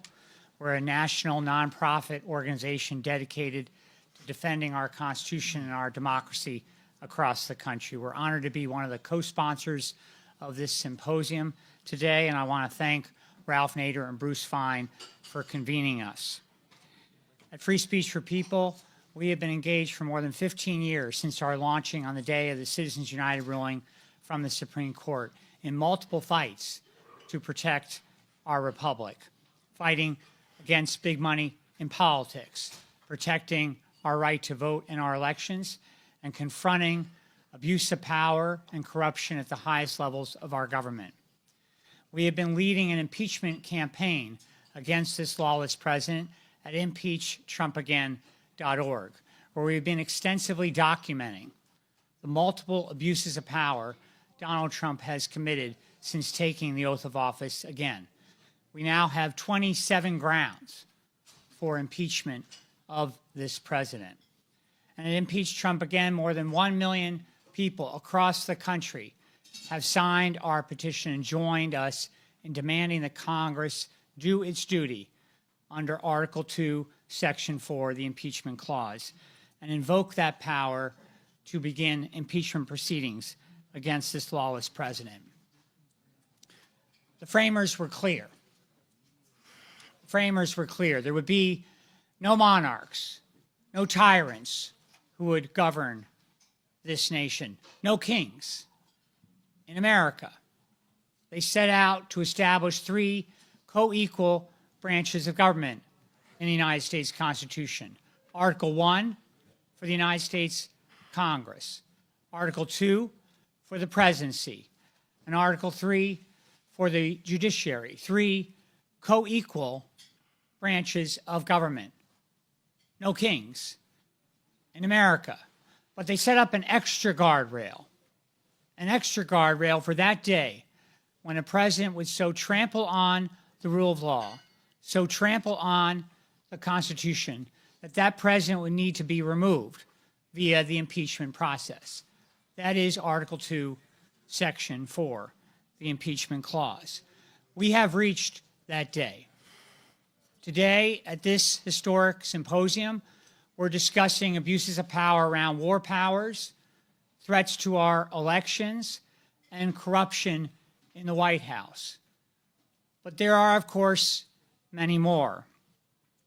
This president has committed multiple impeachable offenses, launching this nation into an illegal and unconstitutional war against Iran, unleashing ICE, a private army for him, to terrorize our communities across this country, kidnapping people off the streets and sending them to foreign torture prisons, illegally detaining and removing residents without due process of law, detaining thousands of people in inhumane internment camps, attacking the United States Congress, freezing public funds that have been duly appropriated, trillions of dollars, without any authority whatsoever freezing those funds, attacking the United States judiciary, defying multiple court orders the federal courts have issued across the country, threatening to execute members of Congress, intimidating federal judges and inciting political violence against them, pardoning 1,500 of his fellow insurrectionists for an insurrection that he incited on January 6, 2021, and engaging in rampant corruption in the White House, treating the Oval Office as a profit-making enterprise at the public expense, violating the foreign and domestic emoluments clauses. The list goes on. The list goes on, and I urge you to join us at impeachtrumpagain.org in this fight for our republic. Now, I understand that perhaps some viewers today will look at this and say, well, we've tried this before. We've tried this. Donald Trump was impeached twice. He wasn't convicted. We need to move on. Or now is not the time to talk about impeachment. We have 3 responses to this at Free Speech for People. Number 1, we either have a constitution or we don't. We either have an impeachment clause or we don't. If we're not going to invoke the impeachment power at this critical moment for our nation, then we might as well say we're giving up on the United States Constitution. We refuse to give up on the United States Constitution. Number two, when we do not name these actions for what they are, high crimes against the state, we normalize this conduct. These are not policy disputes. These are abuses of power, high crimes, and we must name them as such. And number three, members of Congress take the very same oath that Donald Trump took on January 20th, 2025, to protect and defend the Constitution. They have a duty, a sworn duty, to uphold that oath and to invoke the impeachment power today.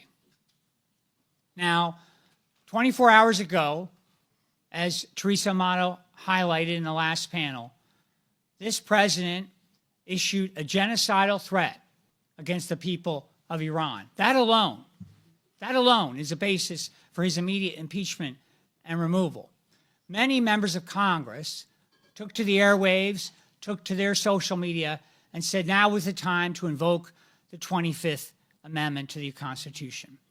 As Congressman Kucinich said, the question of the 25th Amendment is distinct from the question of impeachment. And in this case, both apply. But it is not transparent.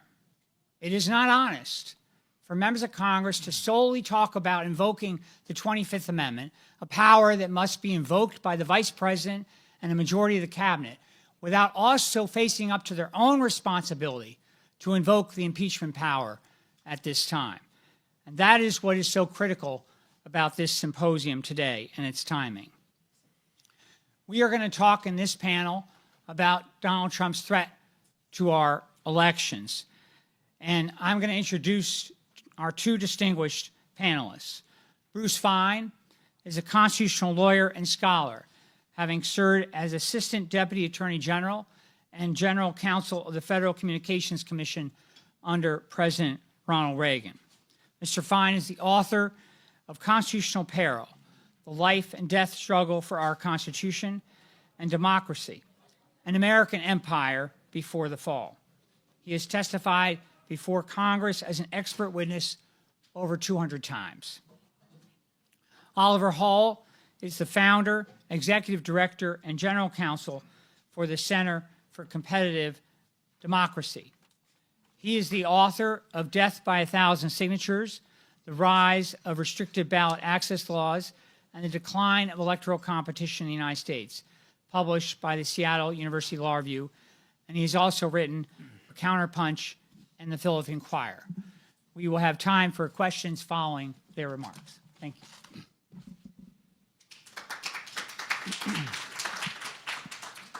Thank you. Thank you, John. I'd like to make a few remarks relating to the earlier panel before we get into the electoral issue and the potential use of the Insurrection Act to send the military to obstruct or disrupt the November elections. But one, I don't think we should be surprised about Iran. If we go back to 1950 in Korea, President Harry Truman said it was a police action. He didn't have any authority to engage in a war involving 3 million Chinese, hundreds of thousands of Americans, millions of casualties, and indeed a risk of nuclear war that General MacArthur wanted to use against the Chinese. And that, the American Congress concluded, was not a war requiring a congressional declaration.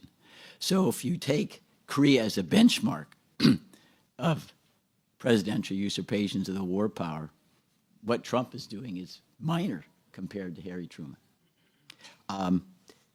Second thing I want to underscore is that what we are doing in Iran is the crime of criminal aggression that we ourselves expounded and championed at the post-World War II Nuremberg Tribunal. We wrote the charter, defined aggressive war, mainly defined as war not in self-defense, as criminal. Moreover, it wasn't just criminal as to the country. There were individuals who would be vulnerable to criminal prosecution as they were at Nuremberg. I think I'm perhaps the only one who's read all 19,600 words of the Nuremberg Tribunal transcript. There were 8 high-level Nazis who were sentenced to death for engaging in aggressive war, beginning with Hermann Goering, von Ribbentrop, Alfred Jodl. Don't need to go through all of them. We sentenced them to death. They invaded Poland, invaded Denmark, Norway, Belgium, the Netherlands, France, then later the Soviet Union. So if we apply our own standard to what is ongoing now in Iran, it's not just obliterating the civilization. We already committed the crime of aggressive war, started at least 6 weeks ago. If we apply our own standard, we would be criminally prosecuting, the triumvirate of Trump, Rubio, Hegseth, and others. The other thing that to me is astonishing is that in the Uniform Code of Military Justice, you have an obligation to disobey a clearly illegal order. The orders to attack Iran are clearly illegal under any standard, whereas there's no compliance with that obligation. During the Nuremberg Tribunal, many of the defendants said, if we opposed Hitler, we would be killed immediately. They'd send the Gestapo. So we acted under duress. Our response was tough. You're not going to participate in a crime of aggression. Even when it was likely, knowing Hitler's past conduct, maybe they wouldn't end up at Auschwitz with the Jews, but they'd be killed if they opposed Adolf Hitler. That's not what's confronting, Hegseth and Rubio. So the standards that we are applying to others and have in the past, we can completely ignore with regard to ourselves. That's the definition of lawlessness. It's not the rule of law. It reminds me in a little bit of Animal Farm. All animals are equal, but some are more equal than others. All nations are equal, but some are more equal than others. It's the epitome of arbitrary compliance with the law. I'd also make there was a question about trying to regularize impeachment so it doesn't degenerate into a partisan conflict. I have for over 10 years drafted what I call resolutions defining what are impeachable offenses in advance. Moreover, I say they won't take effect until the next president is elected because you don't want to have accusations you're just targeting the incumbent. Congress does nothing, That Ted Yoho introduced them for once, but it didn't really go anyplace.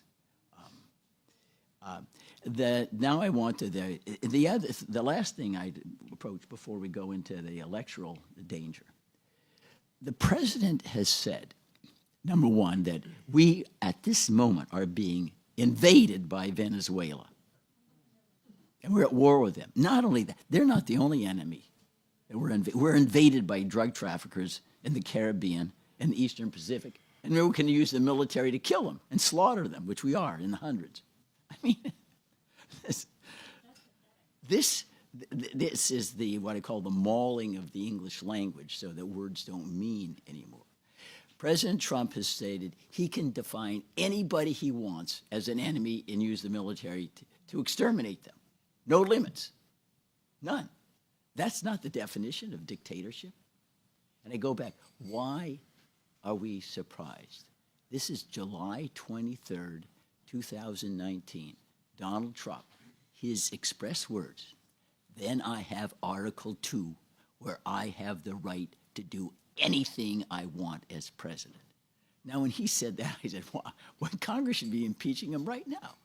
Because remember, impeachment isn't trying to repair a devastation after it's already been inflicted. It's prophylactic. It's as clear as Adolf Hitler in Mein Kampf. That's what he was going to do as soon as he had that kind of power. Now, let's go to the electoral issue.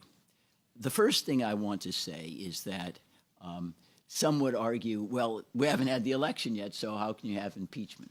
Well, impeachable offenses apply when there's a clear and present danger that you're going to be thrown off the cliff. You don't have to wait till it already happens. If you look at the signs that Mr. Trump is going to invoke the Insurrection Act, which means that he can call out the military if he comes up with an excuse as to why the laws can't be enforced. And I can already write the executive order, Donald Trump. The Chinese are invading, they've stolen all of our election machinery, and tens of millions of illegal aliens are voting, you know. You're right, you know exactly what he would put in his executive order, and therefore he's invoking the Insurrection Act, and he's sending the military to seize the voting machines, to occupy voting places, and we're going to have to cancel the election until we have a more pacific moment and we can ensure the integrity of the outcome. Now, that may or may not happen, but the fact that I could make that statement to this audience and you don't think I'm deranged, you think that's plausible. I mean, that is really alarming. It's frightening, to be candid. No other president in history has ever insinuated anything like that. To suggest that other presidents have done the same thing, I believe presidents have committed impeachable offenses. I've been trying to impeach presidents going back at least 25 years. But this takes it to a new level. And this really is, I say it's a Fort Sumter type in November potential, which to my mind is clearly an impeachable offense. Remember, he's told the Republicans, hey, you gotta win the midterms because the Democrats will impeach me, and I don't want to go through that. He's also raised the question, I don't really see why we have a need to have elections anyway. After all, you know, he's the president, and if the only thing that constrains him is his moral conscience, which is a fantasy, he can do anything he wants. And I think what also fortifies the belief that Trump will try to cancel the November 26 elections for Congress is to reflect on his behavior and approach to Mike Pence on the morning of January 6, 2021. He tells Mr. Pence, choose between me or the Constitution.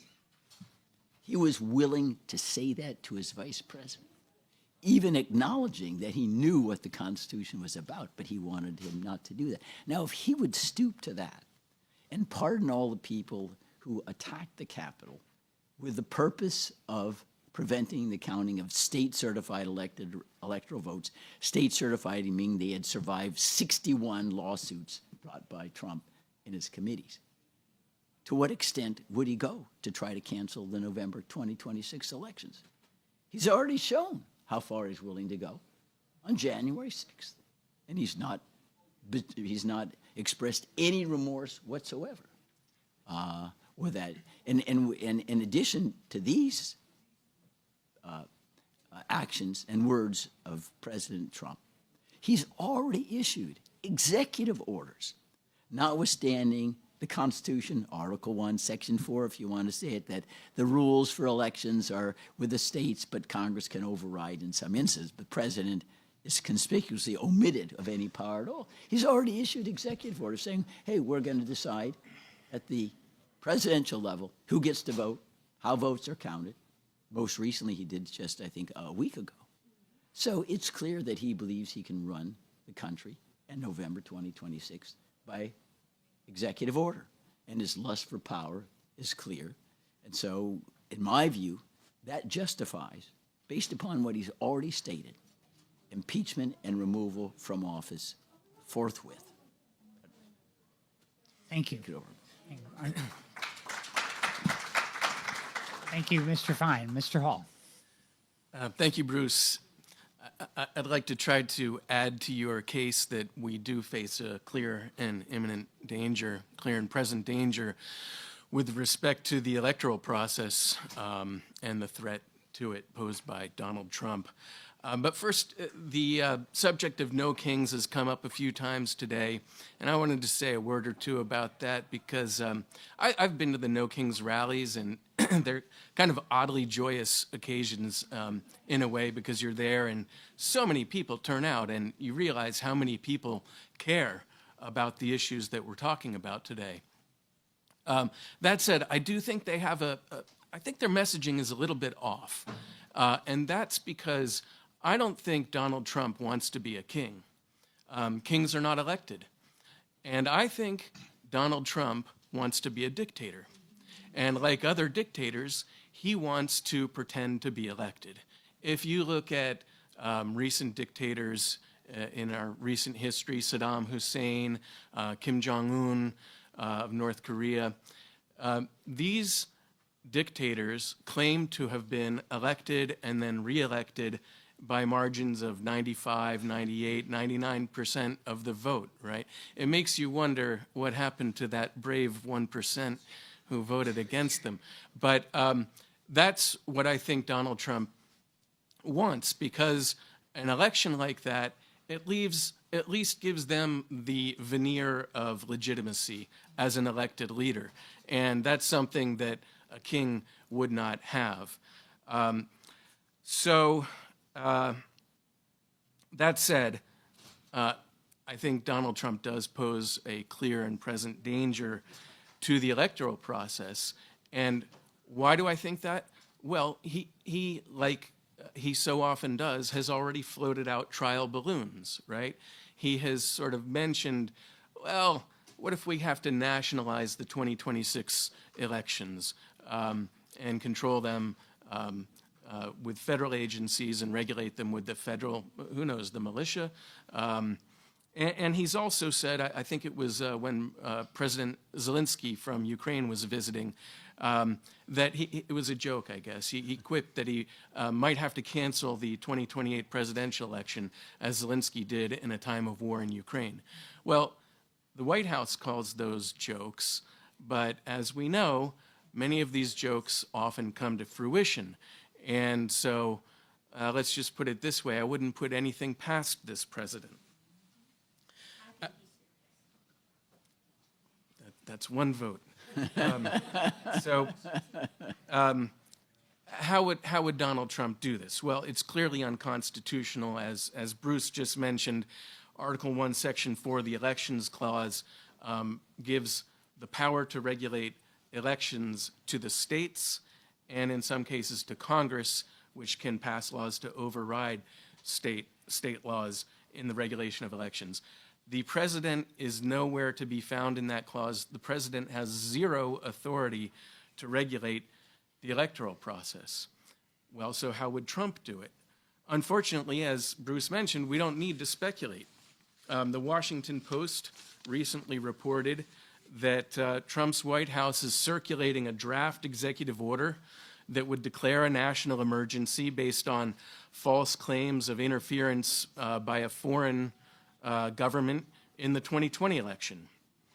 And apparently the plan that it outlines includes banning mail-in ballots, requiring voters to re-register on short notice with proof of citizenship, and replacing the state administration of our elections with federal agencies.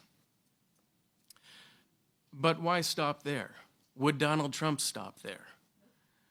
As Senator Mark Warren has written in the New York Times, once Trump has declared a national emergency, he could invoke emergency powers.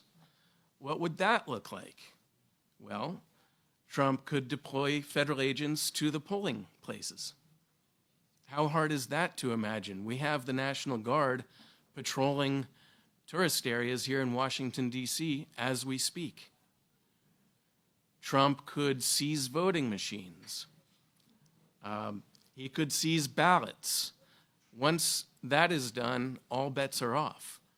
The chain of custody from the voter in the polling booth to the elections official, a decentralized state or local elections official, has been broken, and the federal government is now in control of the evidence of the people's vote. Well, the thought has been expressed before today. It may seem hard to believe that such a thing would happen in this country, but maybe not so much anymore. Does anybody doubt that Donald Trump is capable of engaging in this kind of conduct? The man who yesterday threatened to annihilate an entire civilization. It's not so hard to imagine. Anyway, we know he's capable of it because in 2020, he already did it in a different way, right? He incited a violent mob to storm the Capitol and to try to disrupt the congressional process of certifying the election. He had slates of fake electors who would vote for him as the winner of battleground states, even though he was the loser. And he didn't abandon this plan even after learning that mob was storming the Capitol and chanting, "Hang Mike Pence," his own vice president, because Mike Pence did his constitutional duty and would not participate in Trump's unconstitutional plan. Flash forward to the recent past. Just this past January, Director of National Intelligence Tulsi Gabbard was on the scene in Fulton County, Georgia, when law enforcement seized ballots and voting machines from the 2020 presidential election. Now, this comes after Donald Trump and his allies lost 61 different lawsuits alleging fraud in the 2020 presidential election. Not one succeeded. So, is there a credible threat that Trump will unconstitutionally interfere with the 2026 elections? Of course there is. He said he might do it. We have reason to believe he has a specific plan to do it. And we know he's tried to do it before. So, what to do now? The 2026 elections are about 6 months away. Congress needs to act immediately to reclaim its authority over the regulation of elections. Congress is now on notice that Donald Trump has a specific plan, or at least is reported to have a specific plan, to nationalize the 2026 elections. Congress must take action to stop that. Obviously, it needs to investigate immediately. The facts need to come out. And once the facts are exposed, that can also have a prophylactic force against the unlawful actions that Donald Trump is reportedly currently contemplating. And then, of course, to bring it back to the theme of the day, if the evidence shows that Donald Trump has this plan to unconstitutionally nationalize the 2026 elections, he should absolutely be impeached. I want to say one final word about this subject, because in doing some reading for today's symposium, I came across an article from the New York Times, November 4th, 1973, under the headline, "White House Says Nader Tries to Whip Up Impeachment Drive."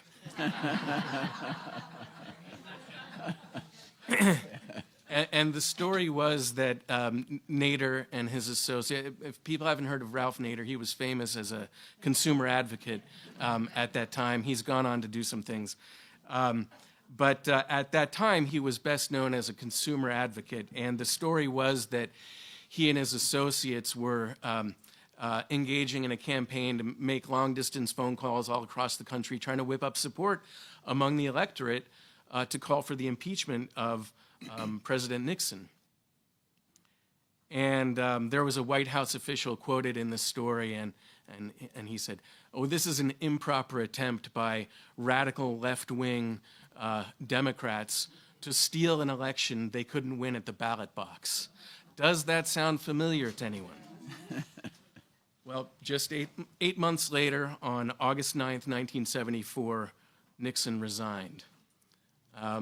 The point has been made before. Ralph made it actually himself, without mentioning whatever role he may have played, that it starts out seeming impossible, then it seems possible, then probable, and then it happens. So with that, thank you very much.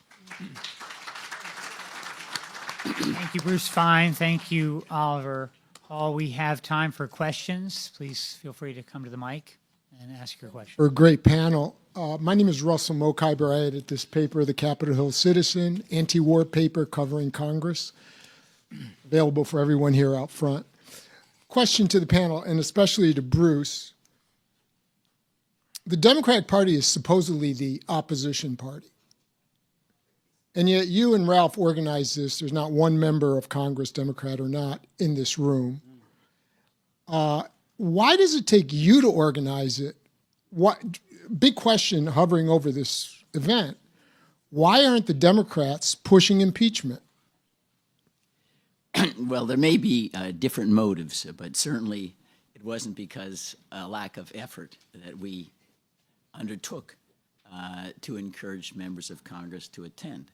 In fact, I was the one who exchanged communications with Jamie Raskin, in which he said to me, informal impeachment hearings are a good idea. We have to get the education effort underway.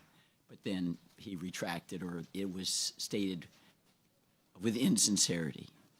Now, I think that one of the most horrifying ideas, which has credence, is that the Democrats believe that by doing nothing, they will get more success in November. And therefore, they want Trump to help to destroy the nation, and they hope that they may be able to have an upper hand. So they would sell the nation out so they could get an electoral advantage. I know that kind of thinking was present. I was involved in the impeachment hearings of President Nixon.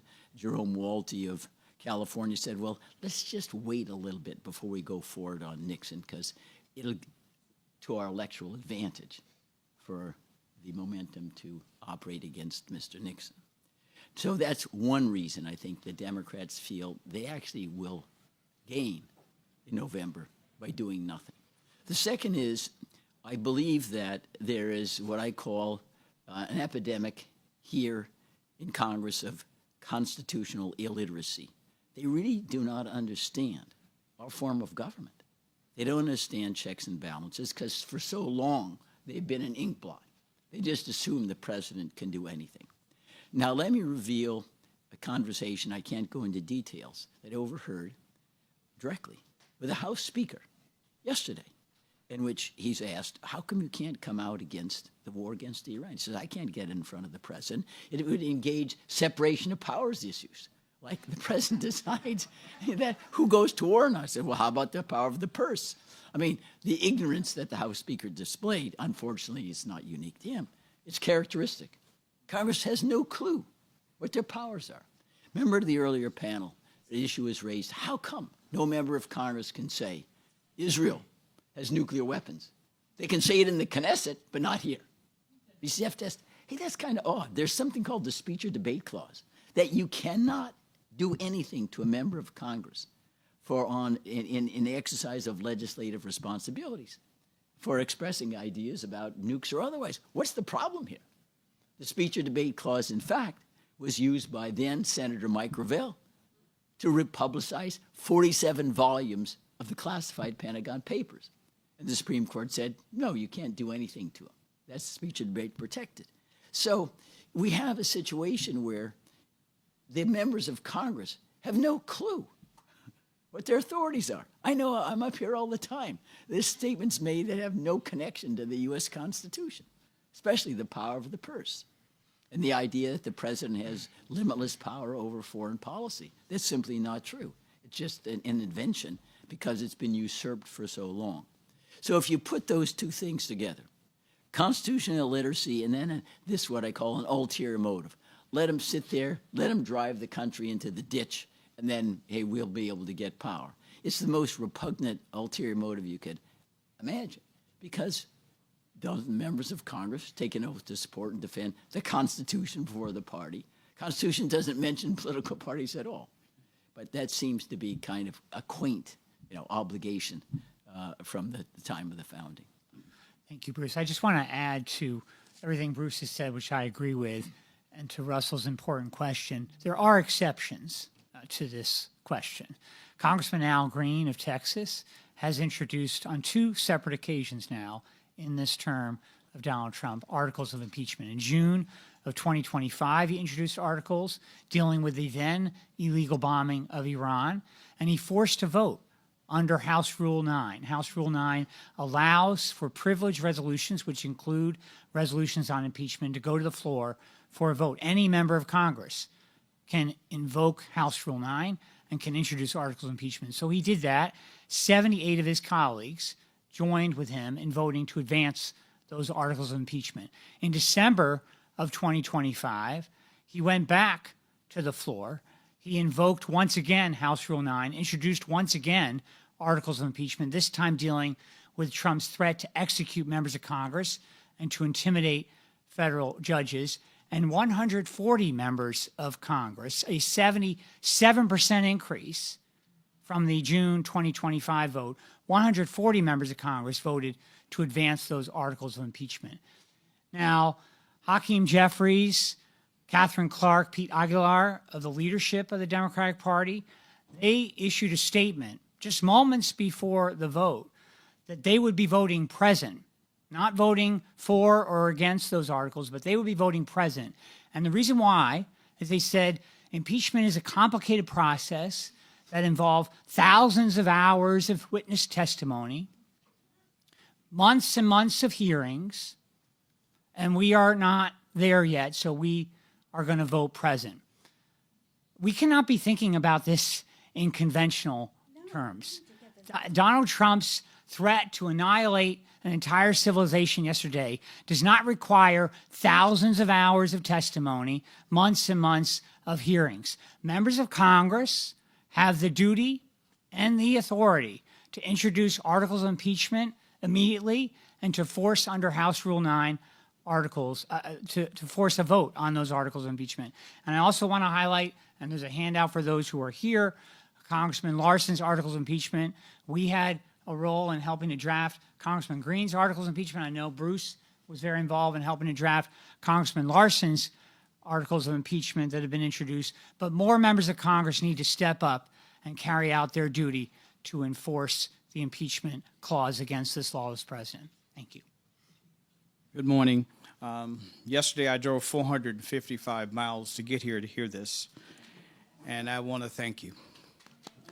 Thank you very much. Thank you. Thank you for being here. Could I make one observation? I apologize to take up some time. And this is the urgency of immediate action. In addition to what John said, we have a president of the United States telling the New York Times, the only thing that restrains me from doing anything I want, killing anybody, going to war, is my moral conscience, which obviously is a fantasy in Donald Trump's head. Now, you do not wait around when you understand the implications of such a statement. That is a statement of a dictator, right? Yes. And we go back to Pastor Niemöller during the Nazis, and he wrote this when he was in prison. He said, well, first they came with the trade unionists, but I wasn't a trade unionist, so I didn't do anything. And then they came for the Catholics. I wasn't Catholic. I didn't do anything. Then they came for me, and no one was there to protect me. You got to remember, we are all targets. We're all potential. We say anything Mr. Trump doesn't like, he says, okay, we'll exterminate you. We'll vaporize you. Do we understand the danger and what the necessity is to display at least a fraction of the courage of the 56 signatories of the Declaration of Independence who signed their death warrants on July 4th, 1776 for unalienable rights that we enjoy today? They didn't win. They were going to be killed by the British. The British were the biggest empire in the world at that time. The British were to us like we are to Iran. They signed their names. They risked their lives. Can't we do the same for ourselves and our posterity? That's the urgency of us to make sure this happens. Thank you. Good morning. Yes. That was actually part of my question. Why do we have to wait? Why can't we get him out now? I know most of the Congress has their head up their ass, but how do we get them to fight now Why can't we get marshals in to go arrest everybody? We all know that everything they are doing is illegal. So how do we get them out now? I don't have time to wait. My PTSD is through the roof. So I don't want to wait until November. Why can't we get this done quicker? Well, we can try to do that quicker. And I say, go back there, and I know Mark Green and Ralph and myself at the time of Watergate, after the Saturday Night Massacre, there were thousands. Telegrams actually cost money like emails don't. Into the White House, into members of Congress, need to impeach and remove President Nixon. I keep doing everything It did not happen the next day. But this is what you need to do. Individually, it may seem small. You need to email, you need to write, you need a phone, you need to come here, you can walk into their office, go into the district. We need to impeach this person. That is the reason why President Obama could not get a declaration of war against Syria in 2013. All the offices were overwhelmed. Do not go there. We need to do that again. Again, it's the complacency is truly stunning. Today. That's how it can happen. But we remember, we still have to comply with due process. We want it to happen fast, but we need to go through the proper procedure. And then the last part of my question is just, what about the family and all of the friends that are profiting off of him in the White House? What happens to them? Can't they get arrested? If they're not part of the White House, they should be able to be arrested. No, well, the way the system would work properly is if we can remove President Trump, we would have a regular Department of Justice, and you would have criminal prosecutions. I mean, right now, the Department of Justice is just an appendage of Trump, so it's not going to happen. But if you remove Trump, then it trickles down to the other agencies. And that will include... Okay. We have time for just a couple more questions. Go right ahead. Thank you. So this is near and dear to my heart. I'm Diane Sayre. I ran for Congress twice in the Democratic primaries. I ran for U.S. Senate in New York twice as an independent. I'm currently running for President of the United States. And I hate to say it, but there is great reason to not trust the validity of our elections. And I am not advocating sending marshals to guard ballot boxes, but if I described, for example, what happened when I ran for Senate in New York against Schumer and watched my vote go from 57,000 election night to 25,000 by the end of the week. That is, the more votes that were counted, the fewer that I had. And then I discovered some very interesting things in my own county where my vote went from 6,212 votes to 270 votes. And then I discovered that the nonpartisan process involved counting absentee ballots by pairs of Democrats and Republicans seated at a table by hand, transferring veterans' votes into the ballots that would be counted. I mean, it was actually amazing. It was things that no one would believe, and I won't go through everything else I found because it would make people's hair stand on end and it will take too long. So that is a very serious concern, and I think that citizens need to be brought in. Votes need to be counted at the polling place. I think talking about illegal immigrants voting illegal, if that's such a thing, is just nonsense because the thing is done technically and with desired outcomes. But then even prior to that, which I was talking with Oliver about earlier, which many Americans don't know, is the ballot access question. The state of New York, where I managed to get on the ballot for U.S. Senate, and I'm the only one who's gotten on in that state in 4 years in a statewide race, New York was the only state in the whole United States that only had a Democrat and Republican candidate for president. So they have made it impossible, and most voters are not aware that there are people who are better than members of Congress, we would hope, right? There are people out there who are better than these schmucks that are here. Yeah, do you want to just They pose can't your get on the question? ballot. Yeah, so I'd like to know, Congress, for example, I asked Judge Knapp, can we get uniform ballot access requirements? Judge Napolitano told me for federal office he thought that was possible. I think there should be, we got to do something to make these congressmen feel like they're beholden to us. Okay. Thank you. Oliver, I think you have a lot to say on this. But I can be quick. The answer is yes. And ballot access bills have been introduced at the federal level in the past. John Conyers was a sponsor. Jesse Jackson Jr. was a sponsor. Ron Paul was a sponsor of different bills. But in essence, they set one federal standard for ballot access for federal offices. And that standard, in I'm sure your opinion as well as mine, was much more reasonable than the standard that is set by many states. So yes, it's possible. The problem, as always, is the lack of political will. One thing that Republicans and Democrats agree on is that they don't want competition, and that's the reason for the state of our ballot access laws. Thank you, Oliver. Last question. Thank you. Yes, hi. I know the Constitution does not state money is in our politics. How in the world do we get this money out and put it back where it needs to belong? It's on your. Well, if you, I think, like all difficult questions, they have more than one answer. But I think one of the reasons why we've degenerated into what I consider a plutocracy is that the federal government has gotten so big and into so many elements of financial life that private enterprise finds they get a greater return on investment by putting money into political campaigns and then getting regulations and statutes that protect them from competition, and they raise prices and they get federal contracts, the military-industrial complex being one answer, is there's a huge incentive to spend money on campaigns because they get a return from the federal government. If we actually eliminated the military-industrial complex, it would probably cut the spending in campaigns by at least 50%. Now, there are other reasons as well as to why money is so much more important now than it ever was. Part of the reason, I believe, is because the quality of the candidates plunges. Do you think George Washington spent 1 penny? He got 100% of electoral votes twice. Right? Same with Jefferson. There wasn't any money at that time.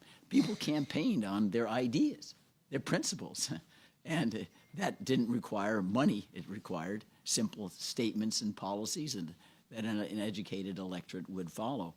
Today, there is so little understanding and wisdom in the candidates because we don't attract people who are giants anymore. It used to be the national politics was found in Congress, the Henry Clays, the Daniel Websters, the Thomas Hart Bentons, John Quincy Adams. Abe Lincoln was in the House.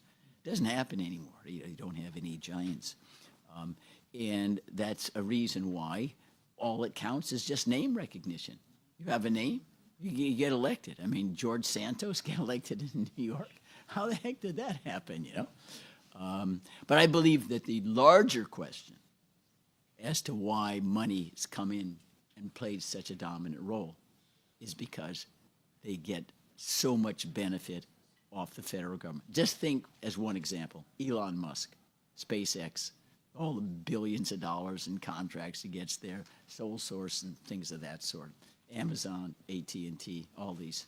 So and I understand there are certainly reasons why the federal government has gotten bigger, but sometimes the cure is worse than the disease.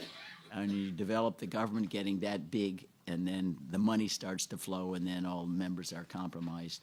It really does destroy any semblance that everybody has one vote and is equal. It goes back. As one said, freedom of the press belongs to everybody who can buy a newspaper or a broadcast station. Thank you. That's a great segue to our next panel, which will be addressing the rampant corruption in the White House. I want to thank Bruce Fein, Oliver Hall.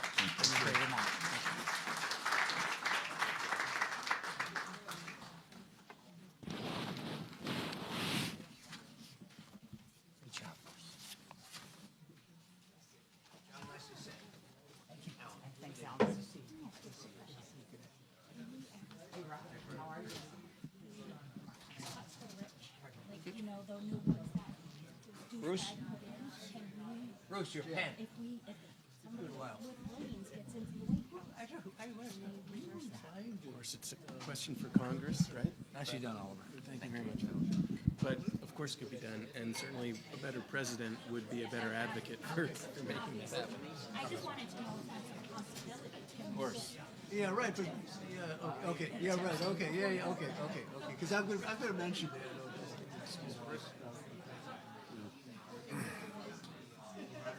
I hope so. No. I'll sit down here.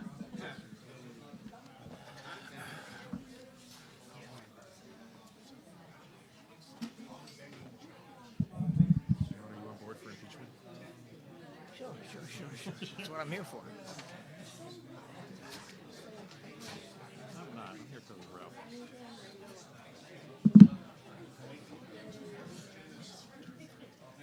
So I sent Allison an email today, urging you to talk to you about soon Trump tariffs on medical, on drugs. So she'll talk to you about it. How different than any of the existing cases? Well, first place is the brand new. It's the drug case that just started. He just issued the order last week. Authority, yeah. It's a brand new authority. It's under the national security. And some drugs are 100% tariff, some are 25%. Generics are excluded. His people he's done secret deals with. Most of them are excluded, yeah. And clearly affects all our members. Anyway. Will they give us a high sign when to start? I'm not quite sure what the... Yes, I think when the chaos... Yeah, when chaos subsides. John says start, that's what you do. John's the showrunner. Do you know John? I'm Jack, yeah. I'm Rob. Do you know who John is? Johnson. John Richard, the guy standing there in the vest. No, I don't know who he is. He's the showrunner. When he's the showrunner. When he gives you the sign, you go. Okay. When he says we're done, we're done. Okay.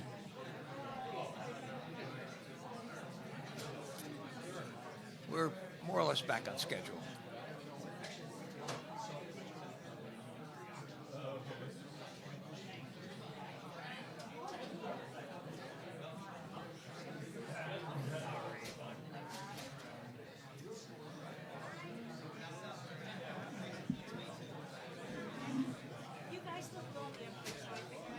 We're just collecting her thoughts, but go ahead.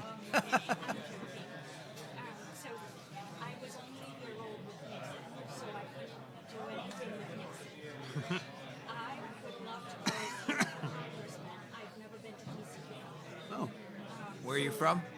I'm actually from Rhode Island, but I live in New York. Yeah. Of course, a lot of people from Rhode Island never leave. You know what? I miss it. I will ask you, are they still going to ask for money? The story this morning is they're going to. Well, you're in one right now. 80 to 100 Yeah. billion. Knock on the door. You have to find where your member is. I mean, there's a directory out at the front of the building, but You know, it's all murky because they're making it up, but it does appear to be separate from the 500. They're on the other side. They're in the Senate. They're in the Senate side. On the other side of the House. Yeah, no, they didn't. You're knocking on the door and see who's there. Although Congress is in recess, so it's the action might be kind of slow. It may be two, or even 3 votes on the. Because they don't want to stay anyway. They don't want to stay anyway. They want to do out of that 500 billion, they want to do 350 billion. They go home mostly to fundraise.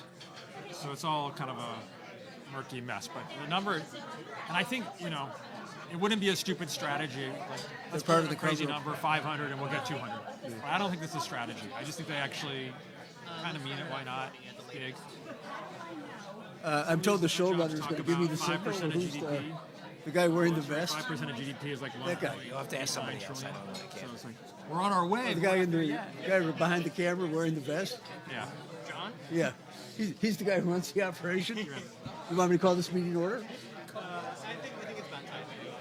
It's just. Ladies and gentlemen, if you can grab your last drinks, last nips, take your seats, settle down after all the excitement.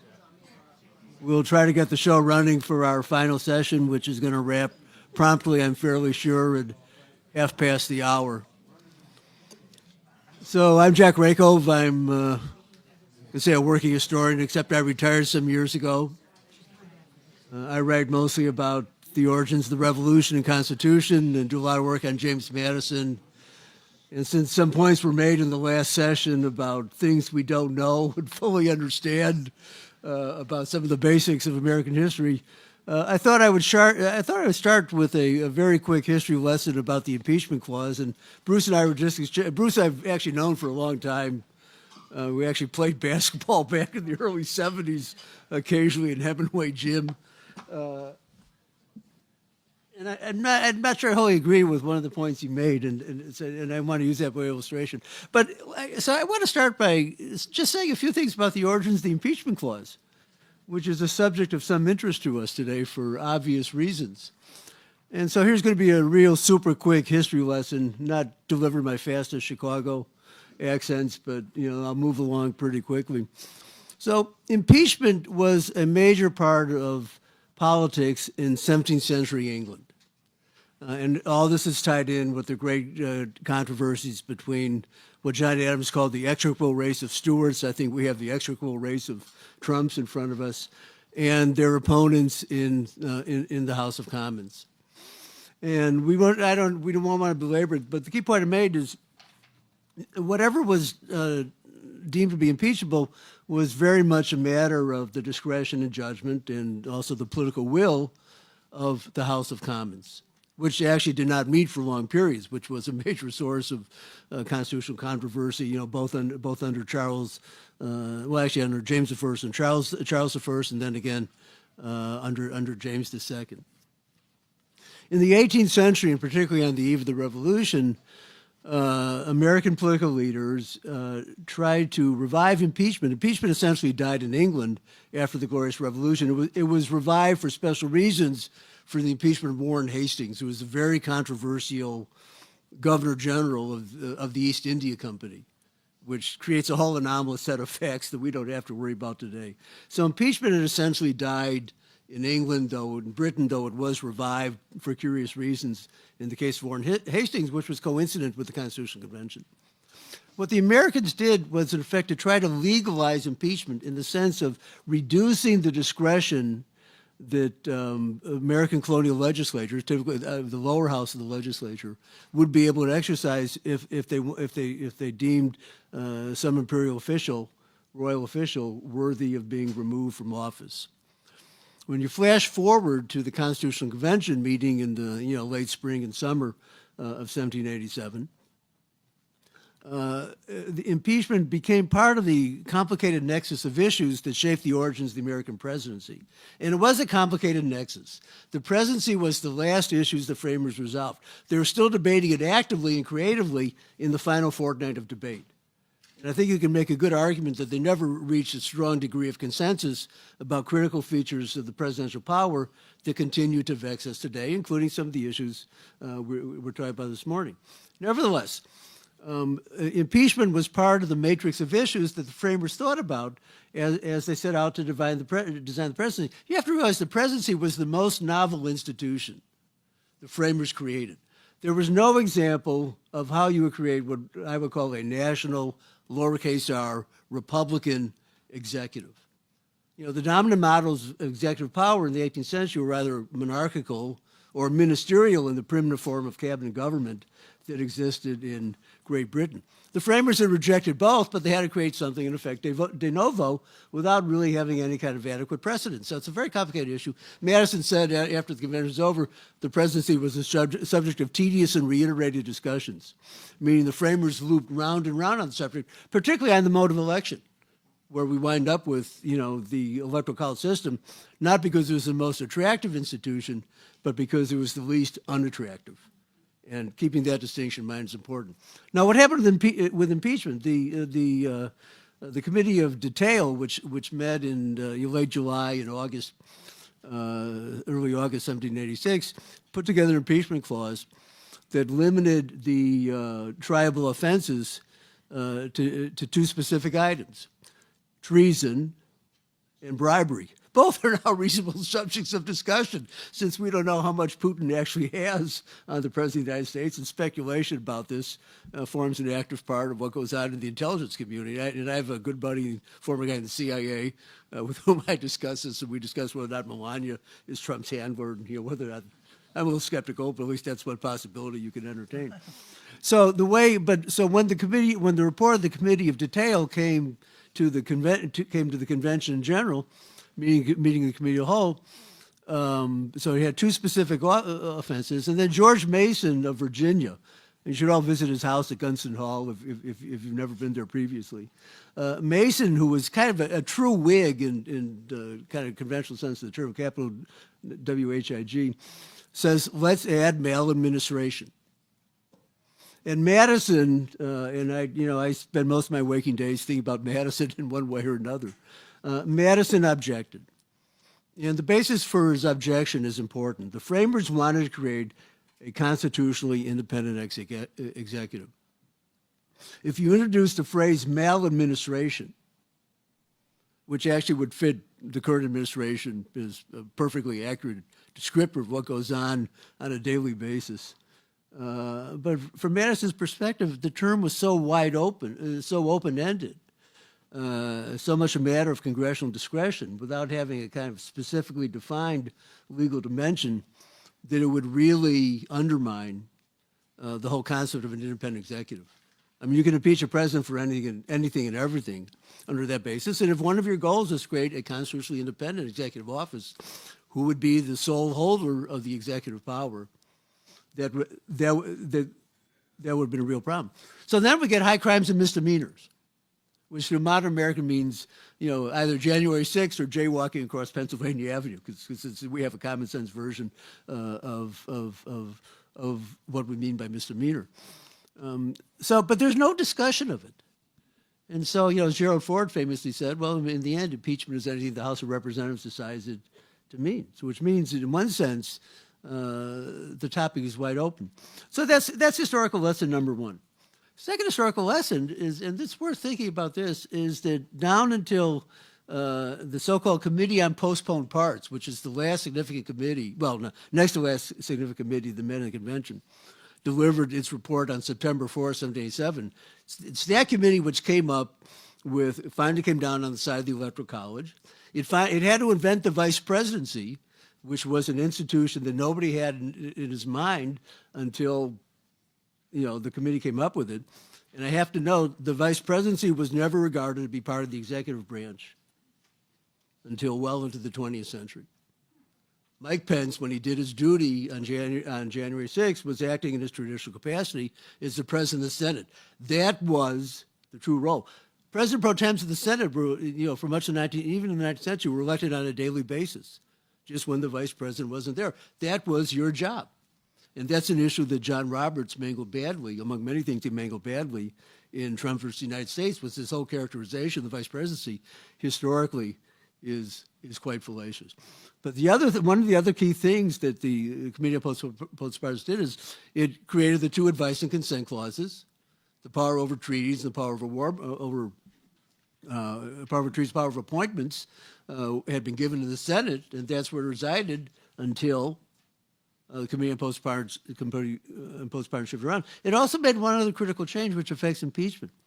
Impeachments were to be done by the Supreme Court prior to the meeting of the Committee on Postponed Parts. And the idea, therefore, you were going to legalize the process of impeachment in a specific, explicit sense was one of the reigning motifs. But a lot of this gets twisted around at the very end without the framers reaching a firm consensus on this. Okay, so that's the deep historical lesson. I'm going to cut short, except I want to make a quick segue into what our colleagues are going to talk about. Now, let's assume, which assume the elections do take place, and I share the kind of worst case scenario that Bruce was discussing, and who knows what Trump is going to do with the Militia Act and so on. I mean, all of these things have become plausible. But let's assume elections take place, and Democrats capture the House, which I think, is, I don't do any gambling of any kind, but if I were betting, that's what I would bet on now.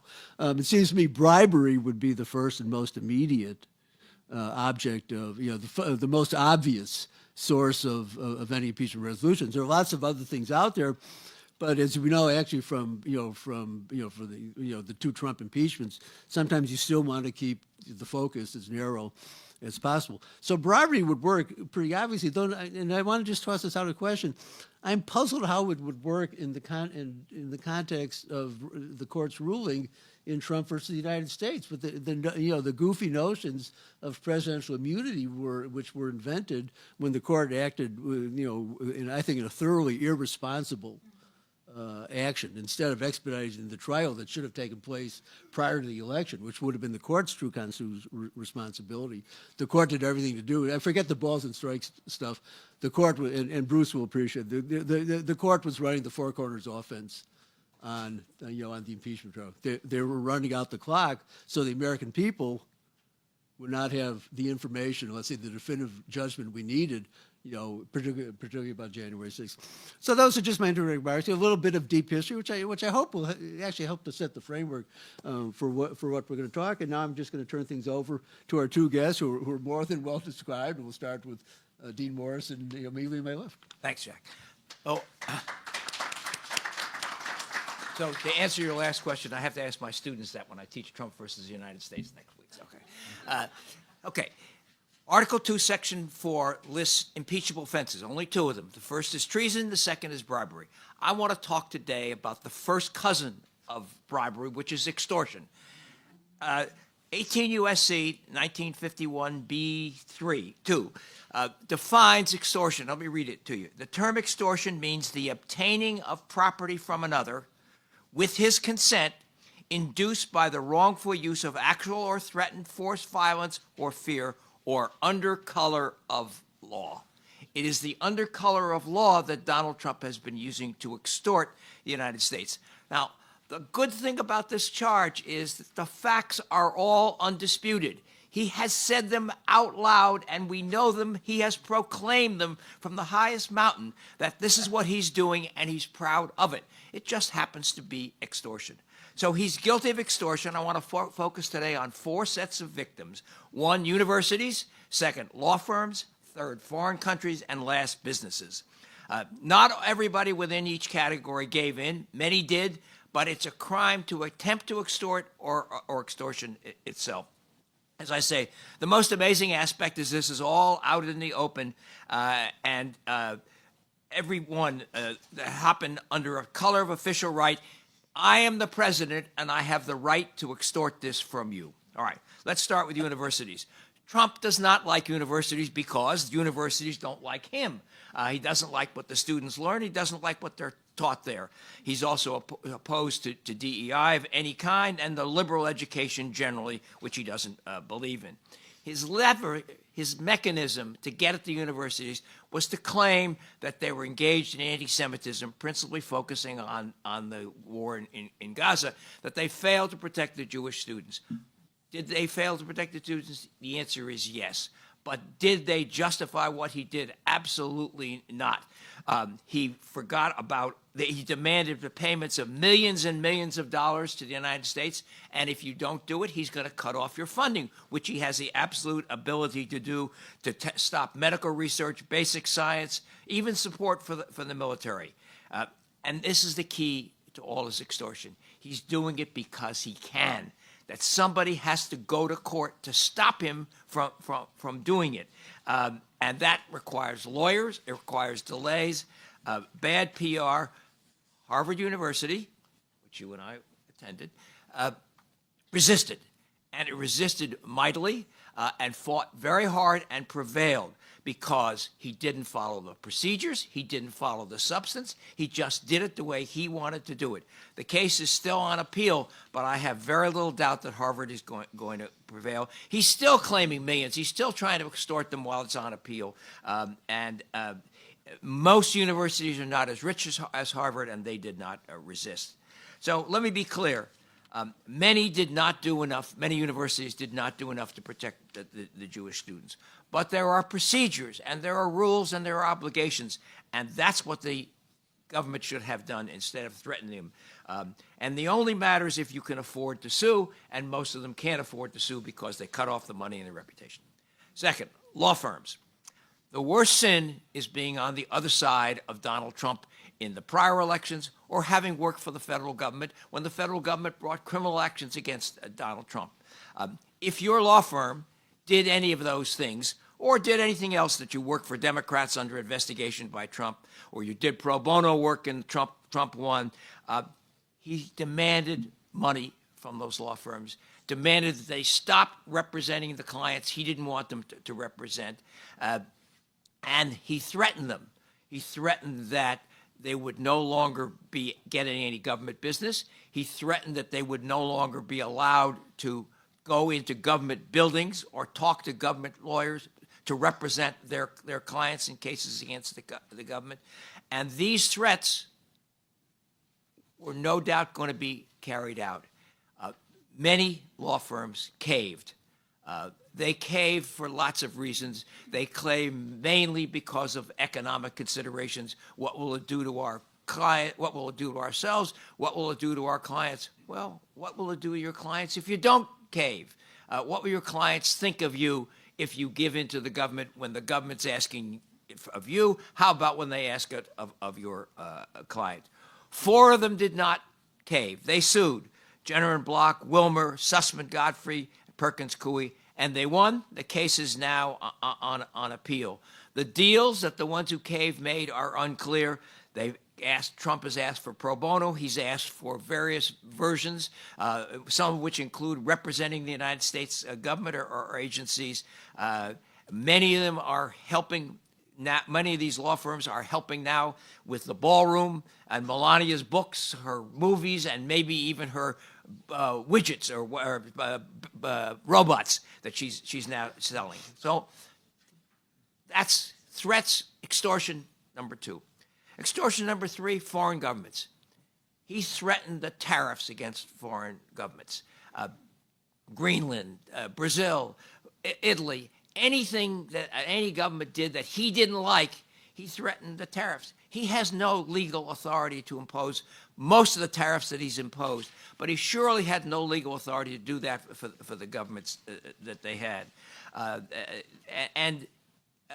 The second way, of course, that he threatened people with tariffs was if you do something nice for him, you get an exemption from the tariffs, or you get a lower rate. Of course, foreign countries are not like businesses and not like law firms and universities. They can't sue Donald Trump for imposing tariffs, so he has no worry about threats from them. Maybe the importers will do it, but that doesn't help the foreign countries and the others. He had these massive tariffs imposed a year ago, April, under NEPA. They lasted for 10 months. The Supreme Court said, no, you can't do it.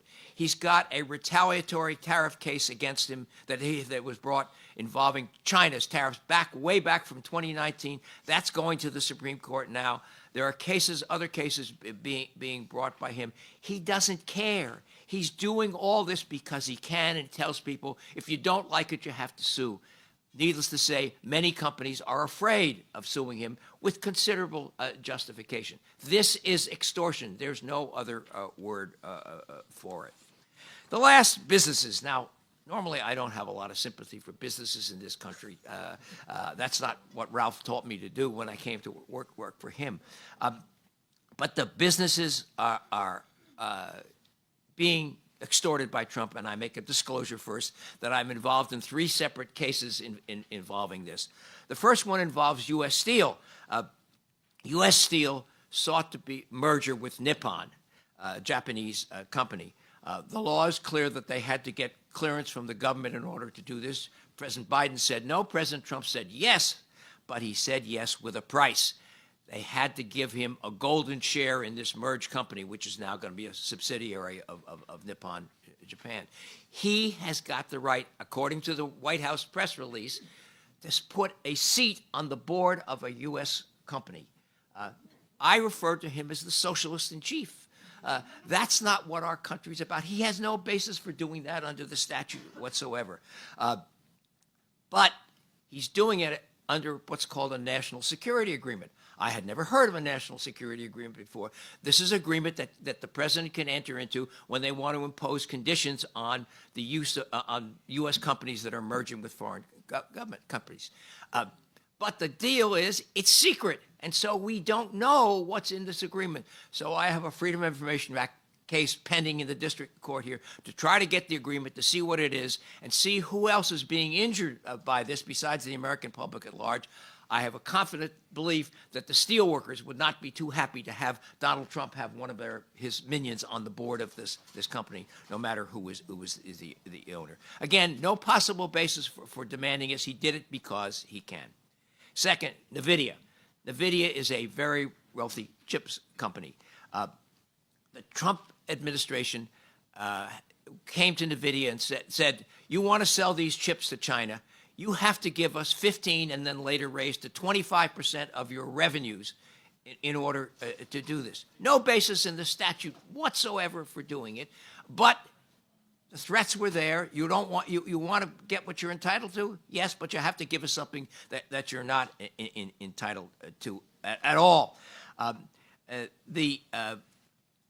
am now representing a shareholder in NVIDIA who has sued the company and its board for refusing to turn over the books and records relating to the merger, the deal that they gave with Trump. How did they do it, and on what basis did they do it? There is no basis in the statute for doing this. We are hoping to get the books and records so we can bring it action to prevent the company from spending millions of dollars to give to the federal government, the Department of Commerce in particular. And in addition, to the extent that there's any arguable basis for doing so, this would be an export tax that's specially provisioned under the Constitution, and he can't do it for that reason and many other reasons as well. Third case, Intel. Intel was awarded $8 billion in grants under the CHIPS Act to create the chips that we needed for our economy, the Biden administration, and the Congress virtually unanimously supported this. Trump said, when he came in, he said, well, you know that deal you had? I don't know that I'm going to honor that deal, but I will continue to honor the deal if you give the federal government 9.9% of the shares of stock in Intel company. Again, no basis for doing it. Oh, by the way, we also want 5% in warrants as well. And he threatens the chairman of the board of Intel if he doesn't go along with it. And so the company agrees, and Trump issues a press release, one of his Truth Social posts, which says, hear this, we got $11 billion worth of stock in the company for absolutely nothing. That's called extortion, and that's what he's done. We have a stockholder suit, which is now pending in Delaware, suing both the company and, by the way, the Department of Commerce, which has the stock, saying the whole thing is illegal and you have to cancel it and set it aside.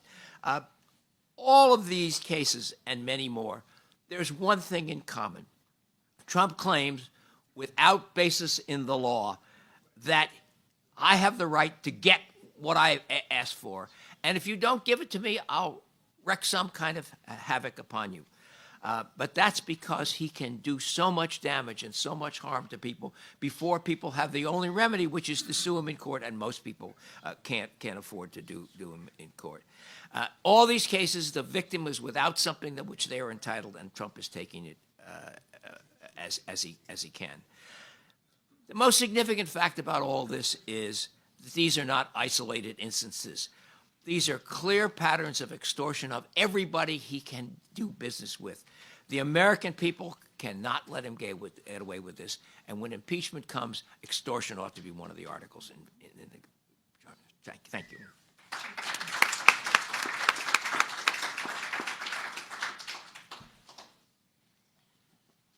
Good for me. Ellen Weiss. You got a microphone you got to use. Do I?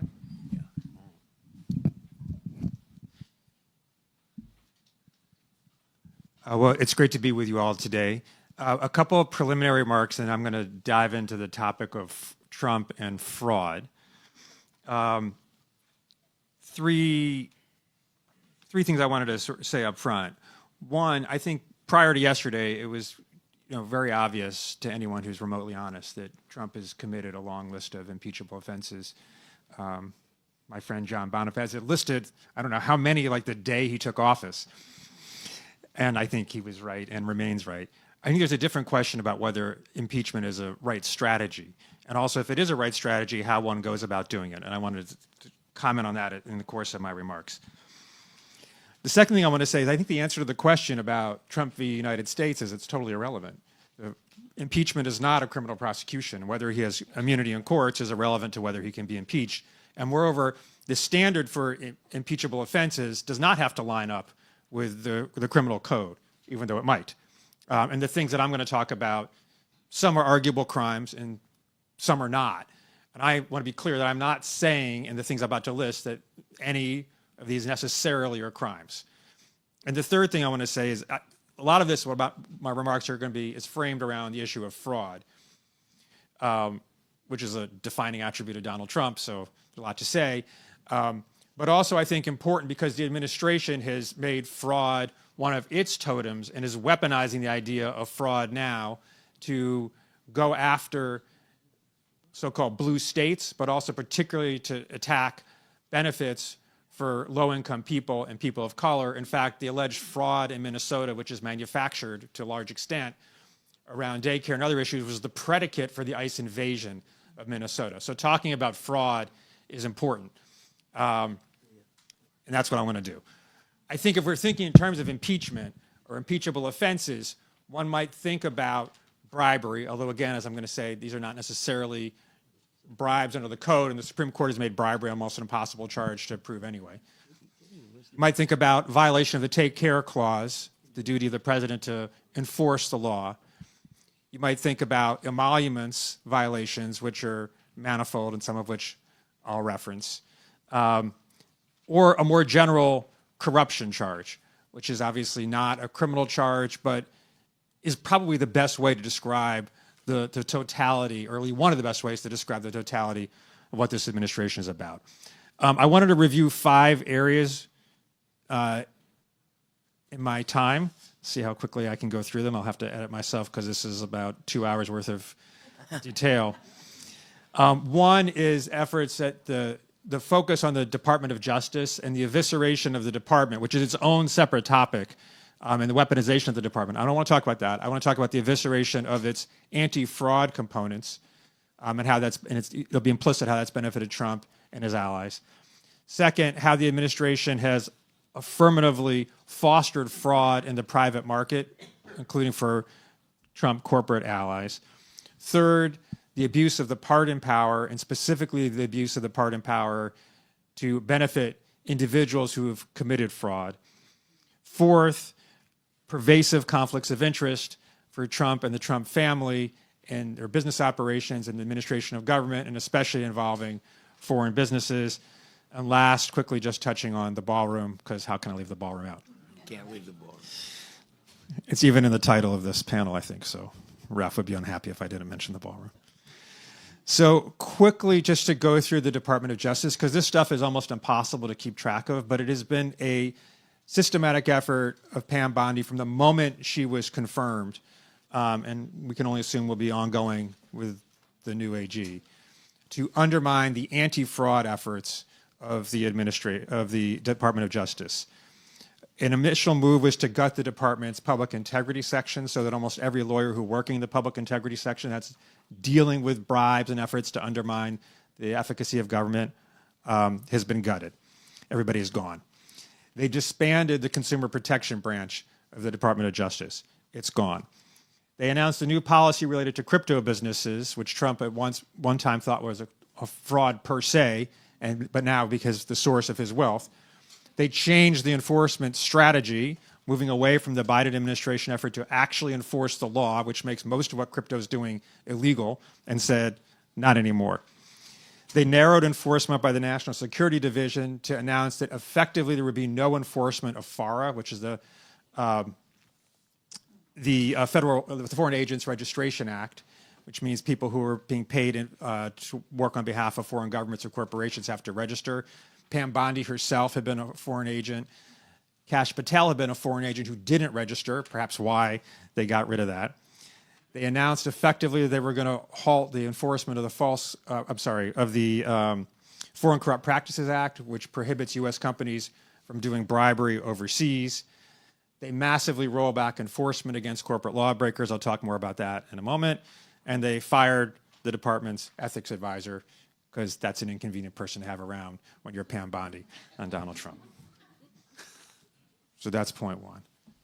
How did they enable fraud? Well, you may remember, and again, it feels like we've been living with this administration for 1,000 years, so it's hard to remember. At the beginning of the administration, they arbitrarily and illegally fired 17 inspectors general. What's the job of inspectors general? It's to root out fraud and hold both agencies accountable for their wrongdoing and to deal with fraud against the federal government. Since then, they fired more. Through October of last year, they had fired 65% of all the presidentially appointed IGs, and 75% of the IG positions were unfilled. So just no one at the top. These are big offices, the IG offices, so it's not just the person at the top, it's hundreds of people working in the office, depending on which agency it is. They had systematically gutted those, including forcing out between 12 and 30% of the staff at all the agencies, 30% at the Department of Treasury. So that's the agency, that's the system in government to deal with the fraud of government, gutted. The administration and the president himself has been very active in using the pardon power. I kind of like the use of the pardon power. I think presidents don't use it enough. I think it ought to be used on behalf of people who are wrongly prosecuted or who are prosecuted for nonviolent offenses, for unreasonable charges. That hasn't been the president's focus. He instead has focused, of course, first on the mass pardon of the January 6 offenders. But if you leave them out, he's also been very aggressive in the use of the pardon power. Through the first year of the administration, he had issued 114 pardons or grants of commutation of sentences, which is a high number compared to prior presidents. 41 of those, a third, related to fraud charges. So he had a particular affinity for pardoning people who had committed fraud. He also had a particular affinity for pardoning people who either gave him money, gave money to his political campaigns, or otherwise benefited him. So a couple quick examples. There was a corporate CEO whose wife donated $1.8 million to Trump's reelection bid. There's another one whose mother was a major fundraiser for Donald Trump. And the most important one, the Binance CEO, known as CZ, Changpeng Zhao. We'll get to him in a second, but he basically stood up Trump's crypto company that's given him billions of dollars and did most of the work to enrich Trump in this administration. That's the abuse of the pardon power. I'm going to skip over some other stuff. They gutted the CFPB. That's really important for fraud. They've gutted the IRS. That's really important for cracking down on tax cheats. In fact, there's a 22% reduction in the overall staffing at the IRS, which is going to translate, according to the budget lab at Yale University, into almost $200 billion less in collected taxes over a 10-year period. Other things worth talking about. I'll skip some of these. There's a lot of them. Actually, let me not skip this one. So we've tracked all the open corporate investigations and enforcement actions that were in place when Trump took office. And he's led to this massive spree of closing down investigations or letting people off with the soft-lifted penalties, or actually going back and undoing already agreed to plea agreements and letting the companies off the hook. The most important one of those is Boeing. So I did want to say a word about that. As you recall, Boeing was responsible for 2 crashes that killed 380 plus people. They resolved the criminal case, and there was widespread wrongdoing at Boeing and a massive cover-up of information they knew that led directly to the crashes that killed all these people. At the end of the first Trump administration, they entered into what's called a deferred prosecution agreement, where there would be no actual prosecution of the company, but a requirement that the company not break the law in the future, and if they didn't, then there'd be no prosecution.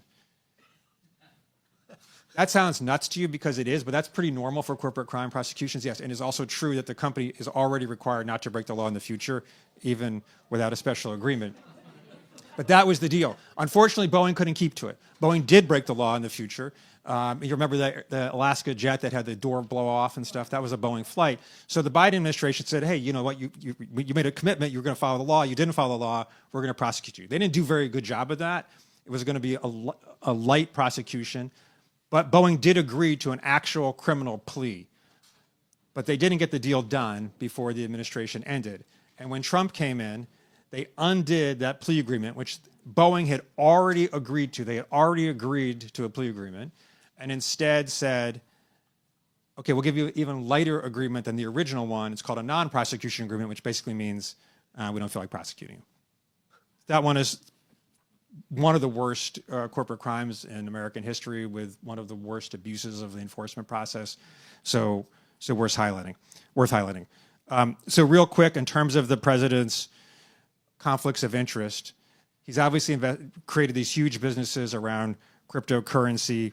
World Liberty Financial is now co-owned by the UAE in a secret deal that was uncovered by the Wall Street Journal, and that led to a direct deposit in the pockets of Trump and his family of $187 million. His meme coin has garnered him probably hundreds of millions of dollars. The Qatari plane donation is allegedly a government-to-government donation, but it's intended to be a personal donation of a $400 million plane, which we're going to spend a couple $1 billion to upgrade to President Trump. There's a golf resort in Qatar. There's a co-branding deal. There's a giant deal in Saudi with hotels and golf courses that's worth a $10 billion overall project that's going to give untold millions or tens of millions to the family. And Jared Kushner, who was supposed to be out of government but is now our lead negotiator with Iran and every conflict in the world, is seeking $5 billion in new financing from the Saudi government. So it's impossible to think about the conduct of our foreign policy, especially in the Middle East, without regard to all these foreign entanglements. So the idea of emoluments, which are prohibited by the Constitution unless authorized by Congress, as like an abstract issue is wrong. It is not an abstract issue. There is no way to understand what's going on unless you take into account how Trump is entangled personally and financially with these foreign governments. And why is it that the leader of Saudi Arabia can whisper to Trump and say, go harder and harder against Iran? And why does the president of the United States care whatsoever what that person says to him? Well, because that guy's paying him a ton of money. So he's got an interest in listening to him. Last thing is the ballroom. So the ballroom destruction, the destruction of the East Wing, as you know, is intended to create this new gilded, gaudy ballroom. Trump announced he had raised $300 million. It's going to be more than that from an untold number of corporations and individuals. We know about 24 corporations that have contributed to that. In total, over the prior 5 years, they had $279 billion in federal contracts. So again, was that a bribe? Did they make the contribution as a quid pro quo agreement that was signed and on the dotted line with understanding that we get contracts in the future? For sure not. But did they make that contribution because they really believed in the civic importance of building a ballroom on the East Wing site? Unlikely. So there's a long list, of which this is just a tiny sampling, of fraud and abuse that is bribery or bribery adjacent, and for sure is fundamentally corrupting. And I think the last thing I'll just say, I think as people are trying to build out this story, it's super important, obviously, to say the law and review the history, but also if the case is going to be made to the American people about impeachment or any kind of Trump accountability, it has to be why it matters. And so I think some of these fraud cases are really clear, like people who were killed and their families are getting no justice because of a corrupt deal, right? All this money is going to the ballroom because these companies are getting contracts that are ripping us off. These extortions are happening because are going to hurt identifiable individuals, workers, or businesses. I think telling that story has got to be a central thing that we try to do as we go forward to the remainder of this miserable term.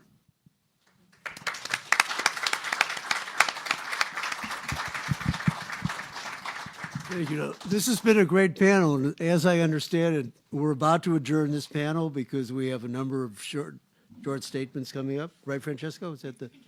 Oh, okay. So if questions and comments, I guess somebody will give us the appropriate sign.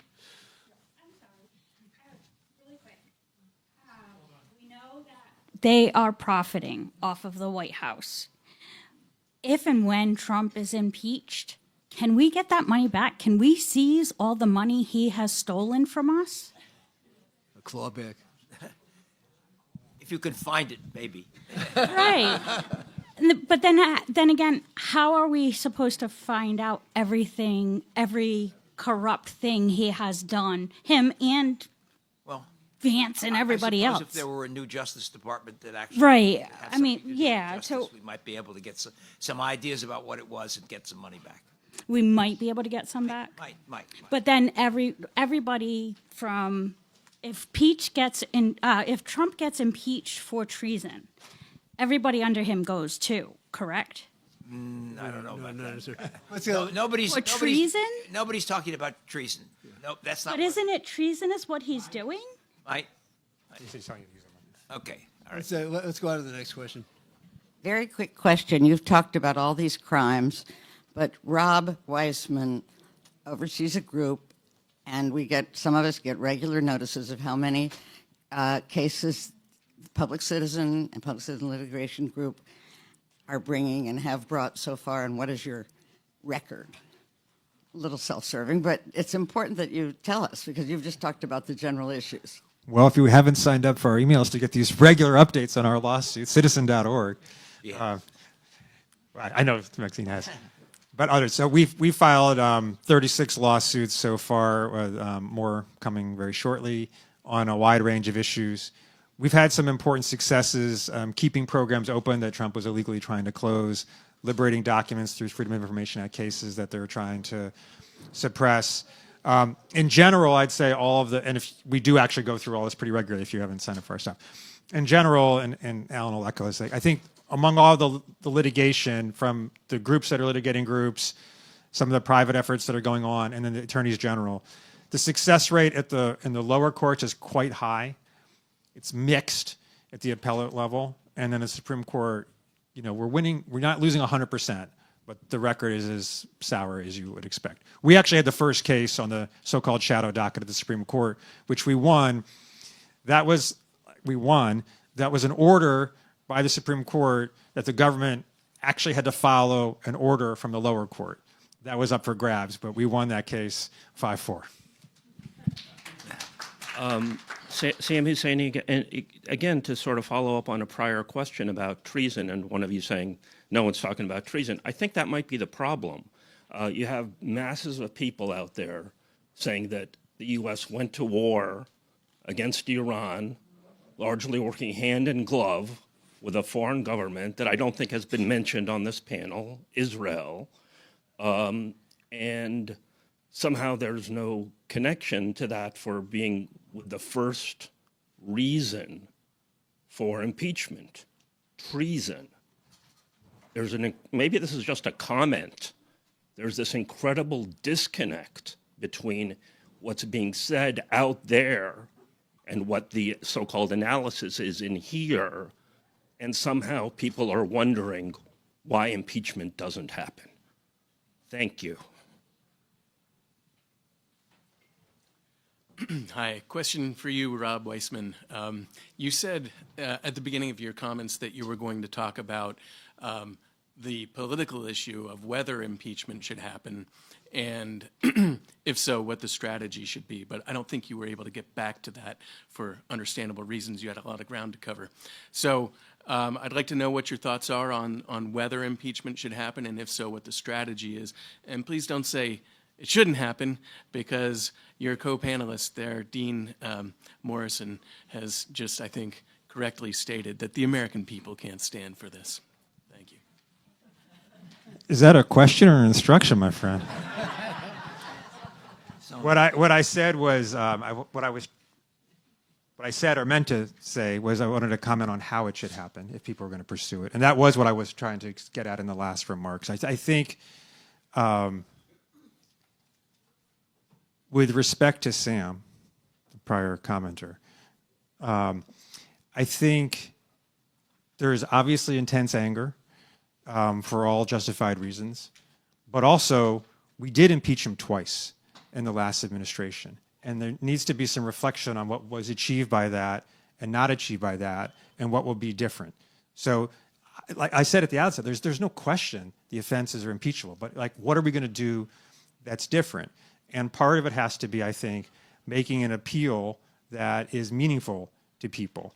And that may mean thinking about both rhetoric, but also especially explaining why the things matter, which is what I was trying to get to. Rob, you came late, so you weren't here for my question in the prior panel, in which I argued that a transpartisan impeachment gets us out of this mantra of making impeachment a partisan issue, where it's for Clinton's sex life or purely partisan things, and that if you have a Democrat and a Republican come forward and saying we will impeach anyone who wages illegal war, and therefore that shames the rest of Congress and creates a new pro-Constitution center that changes the dynamics.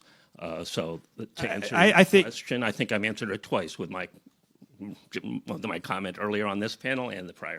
I'm not arguing with you. I'm just saying I think we have to think about these things. And that's a theory. And I think this, to what Bruce and others were saying, you know, it's a process for debating this. Like I don't think we should be sort of dogmatic. I think people, if there's a way, if you know there's a way forward and you're sure you're right, I think you're wrong.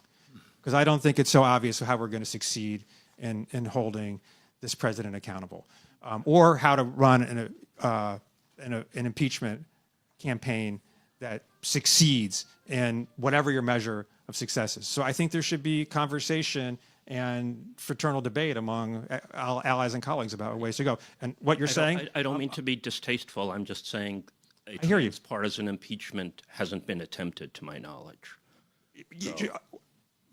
Well, here, Oliver, I'll give you the debate. Yes, of course, but how are you going to do it? Who are these Republicans standing up to call for impeachment? It's not, they're not lining up. Massey, who I mentioned in my prior comment.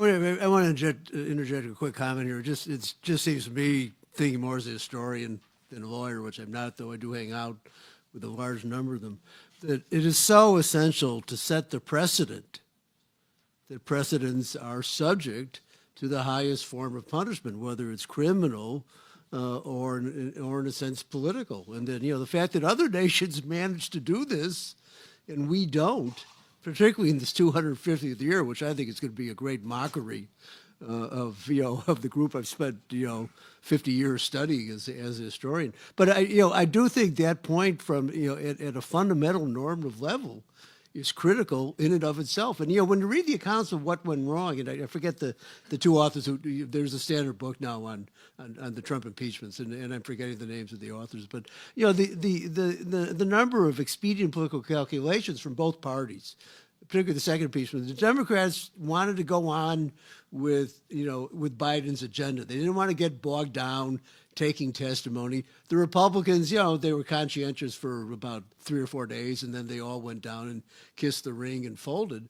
And then I think Judge Ludwig made a critical mistake, by making the argument that once the president was out of office, the point of impeachment had become futile, because you have to reason from the consequences. One of the critical consequences of being impeached and convicted is disqualification from holding office in the future. When you get to that level of importance, all these other, to me, thinking in a large scope, as historians are sometimes want to do, and maybe not being focused on the details of the particular case, a fundamental opportunity was not just lost, was blown to establish, what should be an underlying fundamental norm of constitutional governance. So I do want to say one other thing. There are consequences of bringing an impeachment and starting one, but there are also consequences of not starting one. And we have to think about, do we condone what he has done by saying it's too difficult, it's too complicated, and it's too scary? That's the question we have to address. Okay. And now that's a dramatic wrap to this session. We have a few more statements to follow, as I understand. Okay.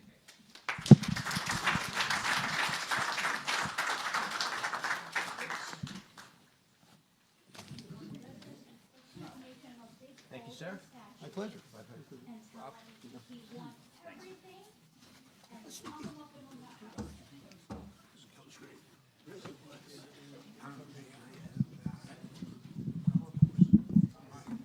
next panel come forward, please? I'm speaking, moderator. Yes. Oops. There are like 3 on the panel. However, there is one person who is away, no visual, but her voice could be heard. Do you know about this? Speak to John Richard about getting her. And Francisco. Okay, later. I'll move over. This is better. The 3 of us are in the same picture. How are you guys doing? Thank you, everyone, for attending, and an appreciation. We're on time. Little, okay. There might be time for questions at the end, but it depends on me and the panel. There'll be 2 statements that we'll be submitting from people who could not attend, Ben Cohen and John Koskinen, and that will be part of the record that John Richard will be putting together. And then we'll hear audibly from Jessica Denson, who will speak on her time. To quote, which he should always do, Charlie Rangel, everything has been said, but not everyone's said it.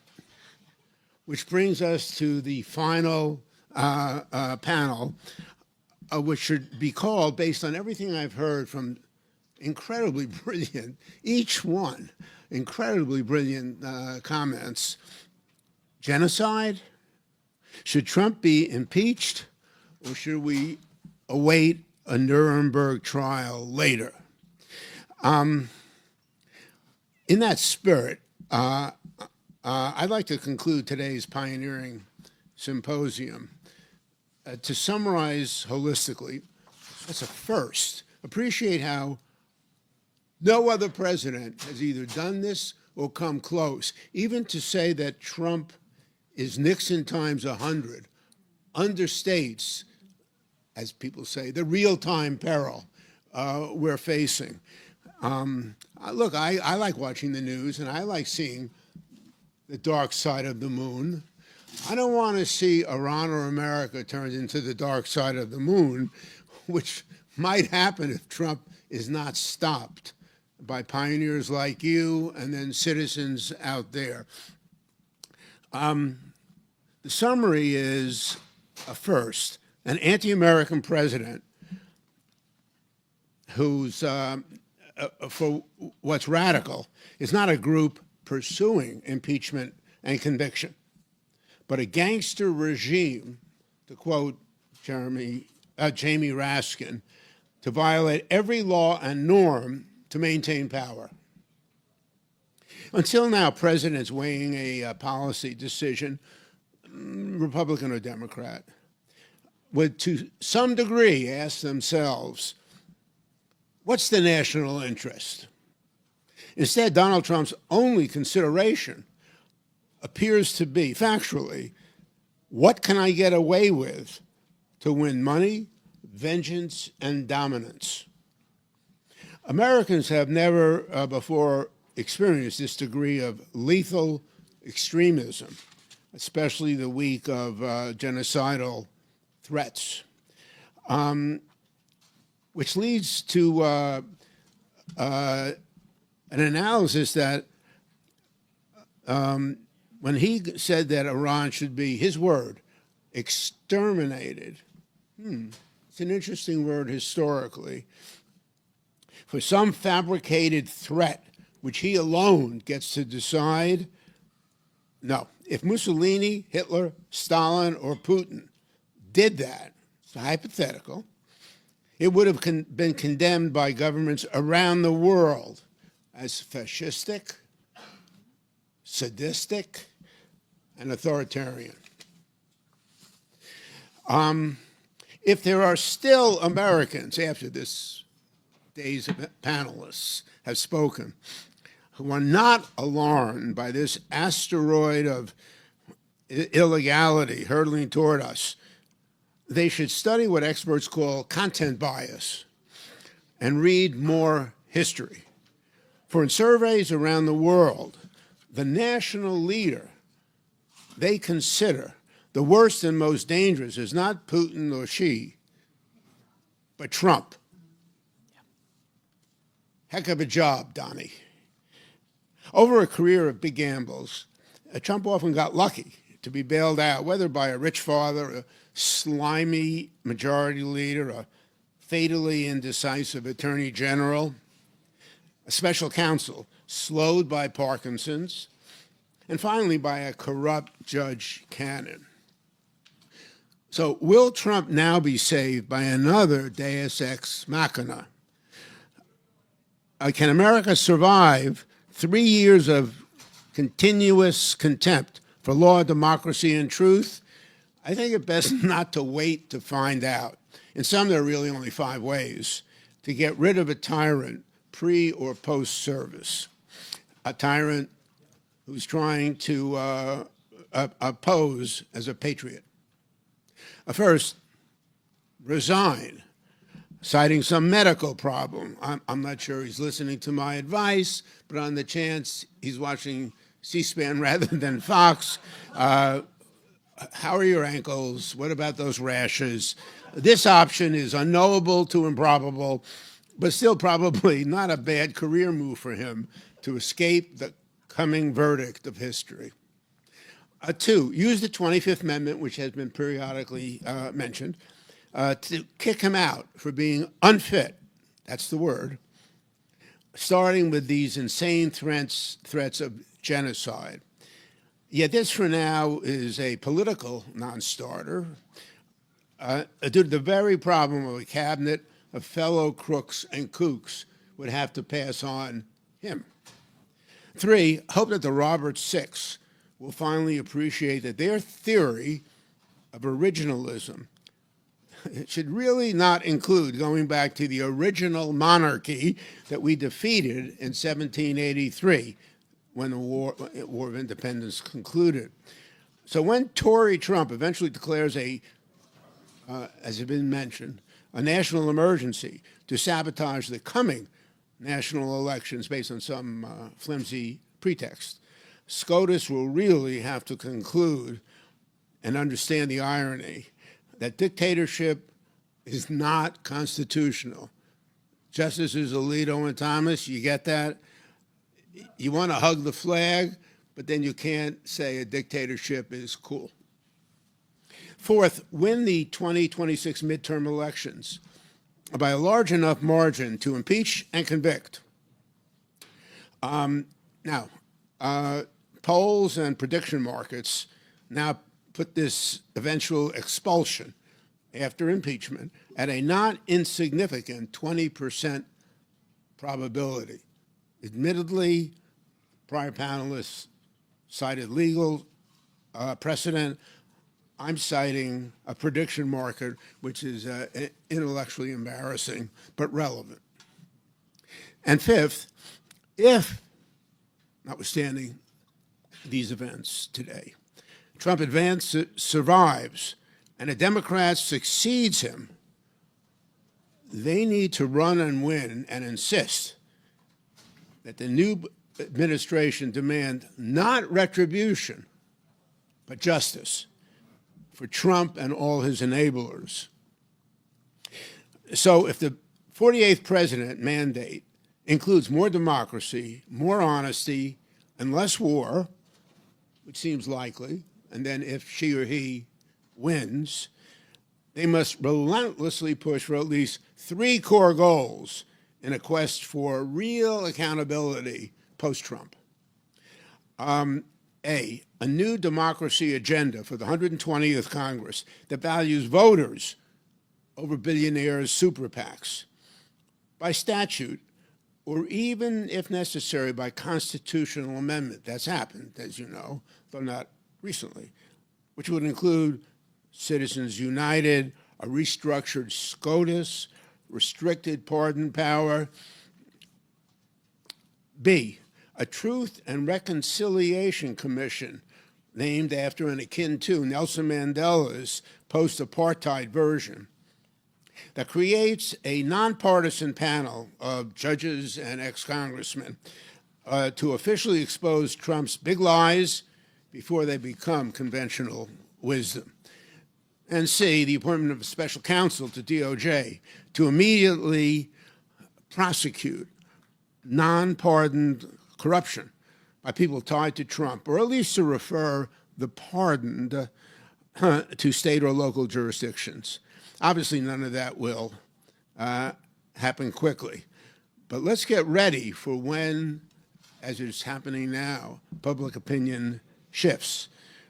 Finally, already many revanchist Republican leaders now who created Trump are opposing their Frankenstein's war crimes.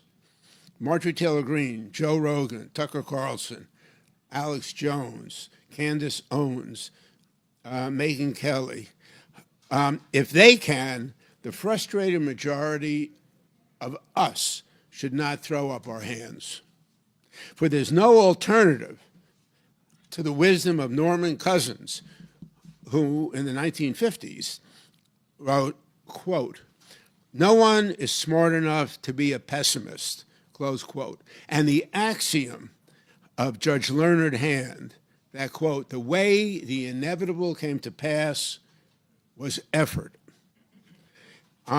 Americans deserve the efforts of Ralph Nader, Bruce Fein, and all the panelists today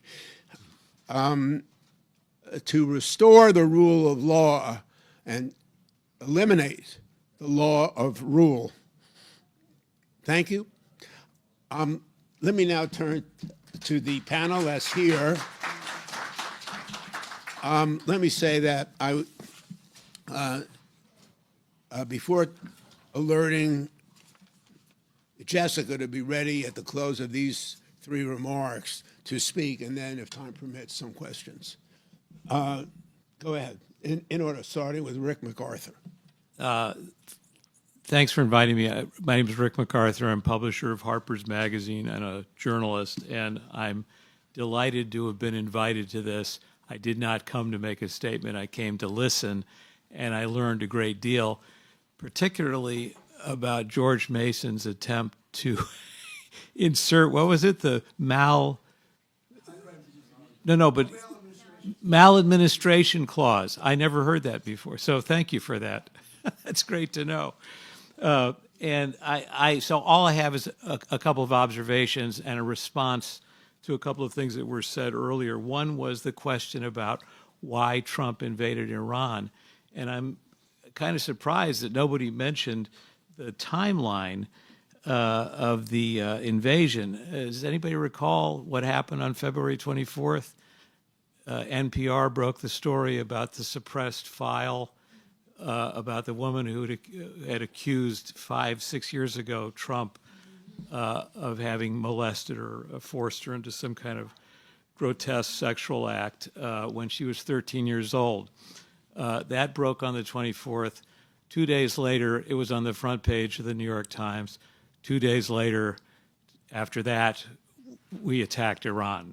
So I do think that Trump's cunning, his animal instincts take over when things get hot, and this was in its way, a brilliant stopgap to keep Epstein from overwhelming him and to keep it off the front pages, which he has succeeded in doing, because there's almost no discussion of the Epstein investigation or the suppression that NPR talked about in their first story on the 24th.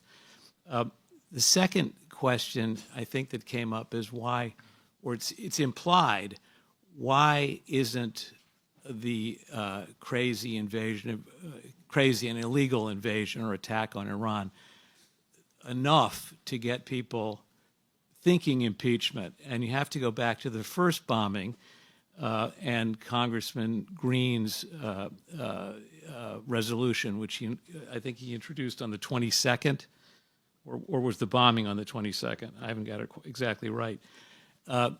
someone said, well, it was great that a certain number of Democrats voted in favor of the resolution, but you have to remember that 128 Democrats in the House voted to table the resolution. That's well over half the caucus. And the reason for that is because either a substantial minority of the Democratic caucus or a small majority of the Democratic caucus supports the war. And if we don't face up to that, you're not going to get to the bottom of the impeachment conundrum. The central foreign policy thinkers in the Democratic Party, and I think of Hillary Clinton, Anthony Blinken, et cetera, they support the war. They're not shouting it from the rooftops because it's politically impermissible at this point, but they are tacitly in support of it. And you got a hint of it when Maduro was kidnapped. Blinken was very clear. He said, well, if they, a little perturbed by the techniques they use. Schumer and Jeffries said the same thing. But if you have a scenario where Trump replaces Maduro with the Nobel Prize winner or some facsimile of democratic governance, I will be the first to applaud the president's actions. So that is a central issue that we haven't addressed today. The second issue is the War Powers Act. Democrats, again, when they're called upon to do something, Jeffries slow-walked the resolution so that it didn't get voted on in time before the attack took place. There was talk about it, but it just didn't happen. And once the Senate voted down War Powers Resolution on March 4th, the House still had a chance to make a big statement. And as you'll recall, the vote was 219 to 212 against the resolution in the House. 4 Democrats voted no. Okay? If the 4 Democrats had voted yes, the resolution would have been adopted 216 to 215.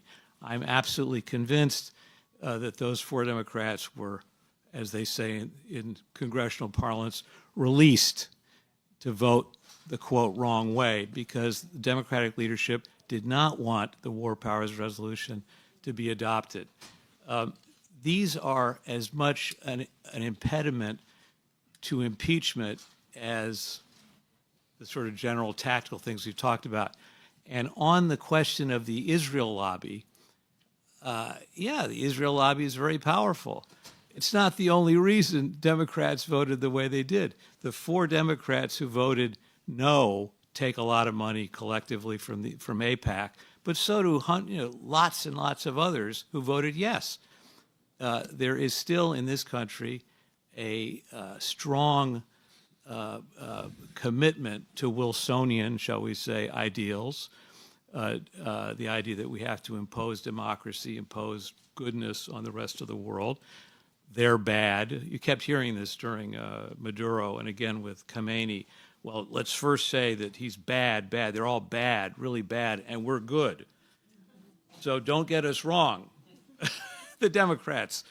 And this is going to get in the way of any kind of impeachment organization because the caucus in the Democratic Party is split. The last thing I wanted to bring up was a question. I'm actually surprised, given that people are worried about voter suppression or voter intimidation in November. This started out as a joke with my plumber, who's violently anti-Trump. He fits the profile of a pro-Trumper, but he's very anti-Trump. He asked me right after the inauguration, well, what's your exit strategy? Where are you going to move? And I said, I don't have an exit strategy. I'm going to be drilling with the New York State militia.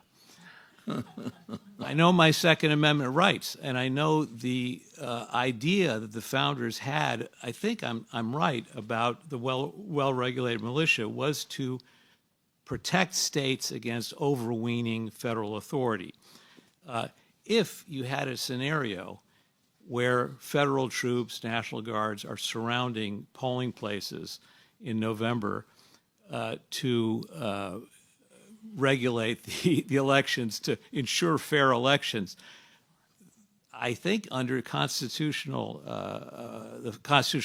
philosophy, at least of the Jeffersonians, you would want your well-regulated militia there to confront the federal authorities. And I'm actually surprised that nobody is talking about revitalizing state militias as a method of protecting local elections in November.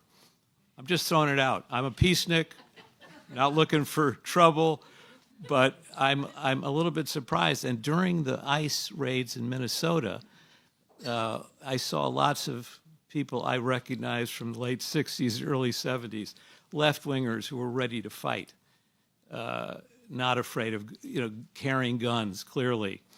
And I'm concerned about the possibility of violent confrontation over the next 6 months, which is, again, why I think the founders wrote well-regulated militia. They don't want a random shooting.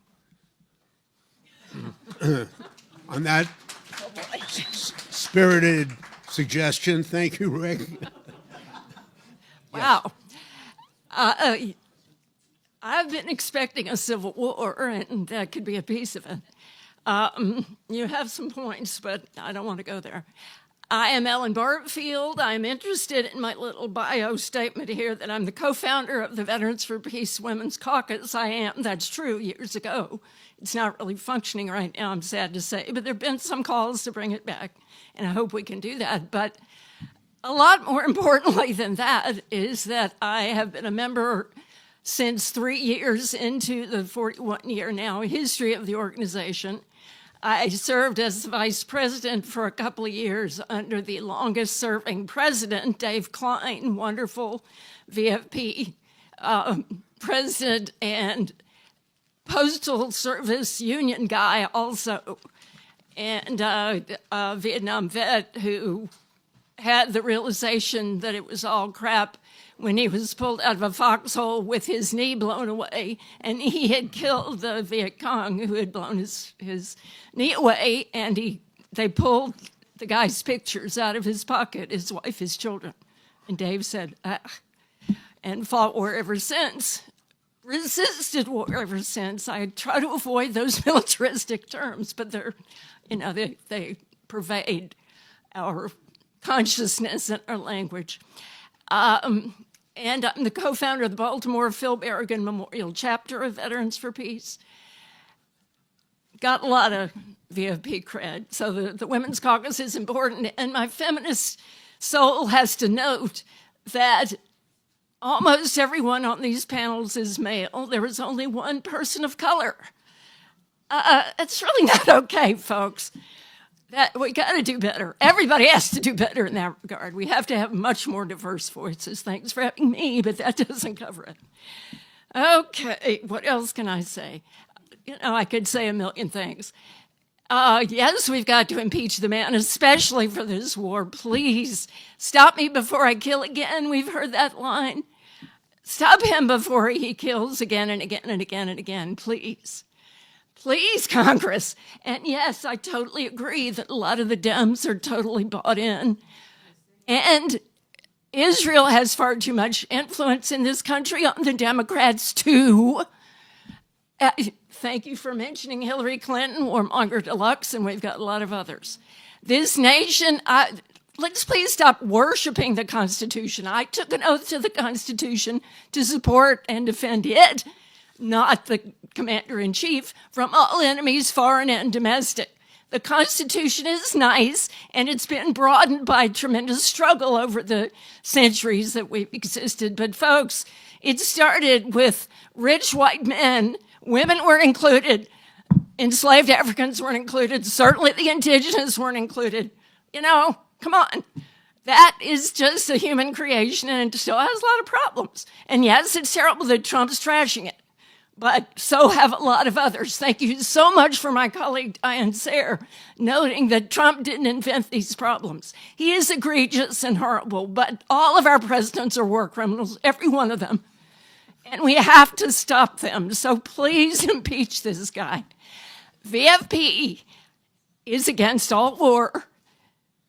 War Resisters League is even more against all war, and that is another group whose board I serve on. 110 years old, created by World War I resistors and their supporters who were horribly treated. And that gets me to the Center on Conscience and War, which is over 80 years old, with various names, supporting those who seek CO status or are curious about it. And let me tell you, CCW is getting calls out the wazoo because several people said troops need to disobey unlawful orders. They certainly do. And a lot of them are doing so or asking how they can. So that is going on. We're not hearing much about it, but I assure you it's happening. Another group I work with is my climate group, Beyond Extreme Energy, which recently circulated a letter for sign-on, and over 50 organizations did, about the horrendous climate effects of militarism and environmental effects of militarism. And oil? Why do we care about that region, the southwest of Asia? Why did the Brits proclaim the Balfour Declaration that His Majesty's government supports the idea of installing worldwide Jewry in that part of the world that had a lot of oil, y'all? And the British Empire and the U.S. continuation of the British Empire cares about controlling the oil. What do you think Iraq was a lot about? What do you think Iran is about? Venezuela? Come on.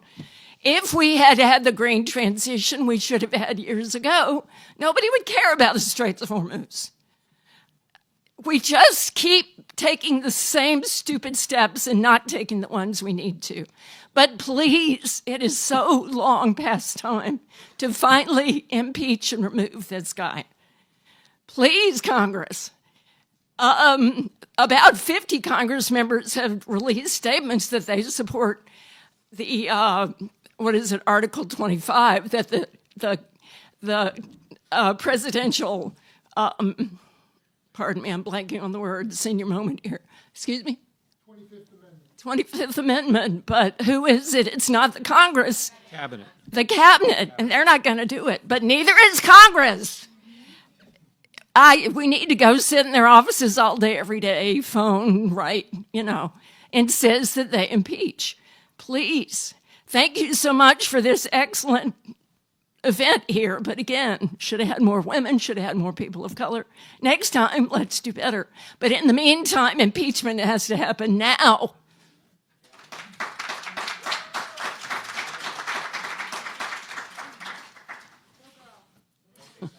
Everything has been said. Actually, I was in former English department. No questions afterward. Okay. And anyone with a question, go to the mic, please. Yes, go I ahead. was going to say that everything's been said, but as a former English department chair, and I write 1,000-page books for lawyers, I have a couple things. First, there are two magnificent pieces of literature done by the city, New York City Bar on impeachment. One is like 38 pages. It lays out 6 different areas. If you want information to hand out to people, and Ralph is putting this forward, and so is Bruce as well, okay? And then a follow-up in March. They're magnificent pieces. They are legal briefs written for humans, okay? Okay.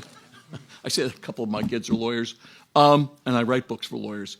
I'd like to just first take a moment of privilege and like to thank who you called the Mount Rushmore of civic virtue, a great man and a friend, okay, Ralph Nader, for having put forward this. You talk about a virtuous life, live for Americans, for everyone, just magnificent. Next point of privilege is my friend Dennis Kucinich.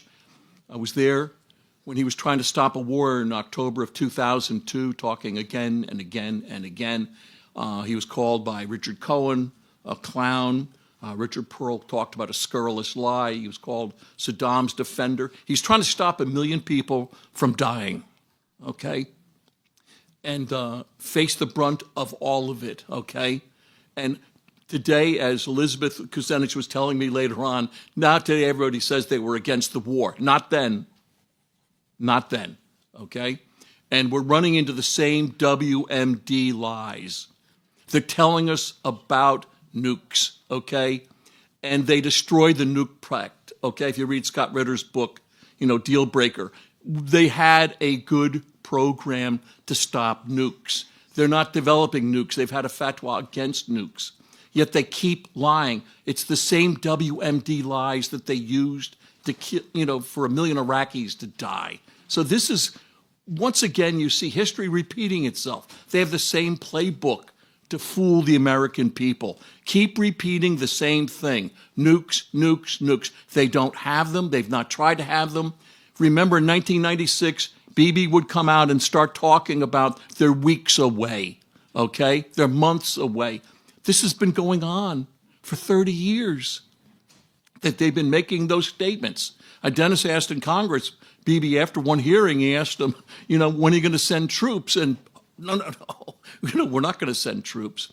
I want to take one more point of privilege. One of my heroes is here, a great hero, a real journalist. Her name is Medea Benjamin, Code Pink. Magnificent human being. And I just want to go a quick tangent. Teresa Amato, you already ruined this talk I had. I had a whole talk about impeachment as a necessity when a monster reigns, and it took away Pope Leo XIV's statement, okay, where he talked about it's a moral issue. I mean, morality is what leads to laws when a society develops. And you look at morality today, I'll go back to Gregory I in the 6th century, okay? 16 years of Catholic school sort of did things with my head, and a department chair in a Catholic high school. But let me just read some of these things and see if it reminds you of anyone. Greed. These are 7 cardinal sins of Gregory I. Greed, pride, envy, wrath, which is also, wrath is fury, okay? Gluttony, lust, and sloth. Does that remind you of any individual? Of course. How could it possibly not?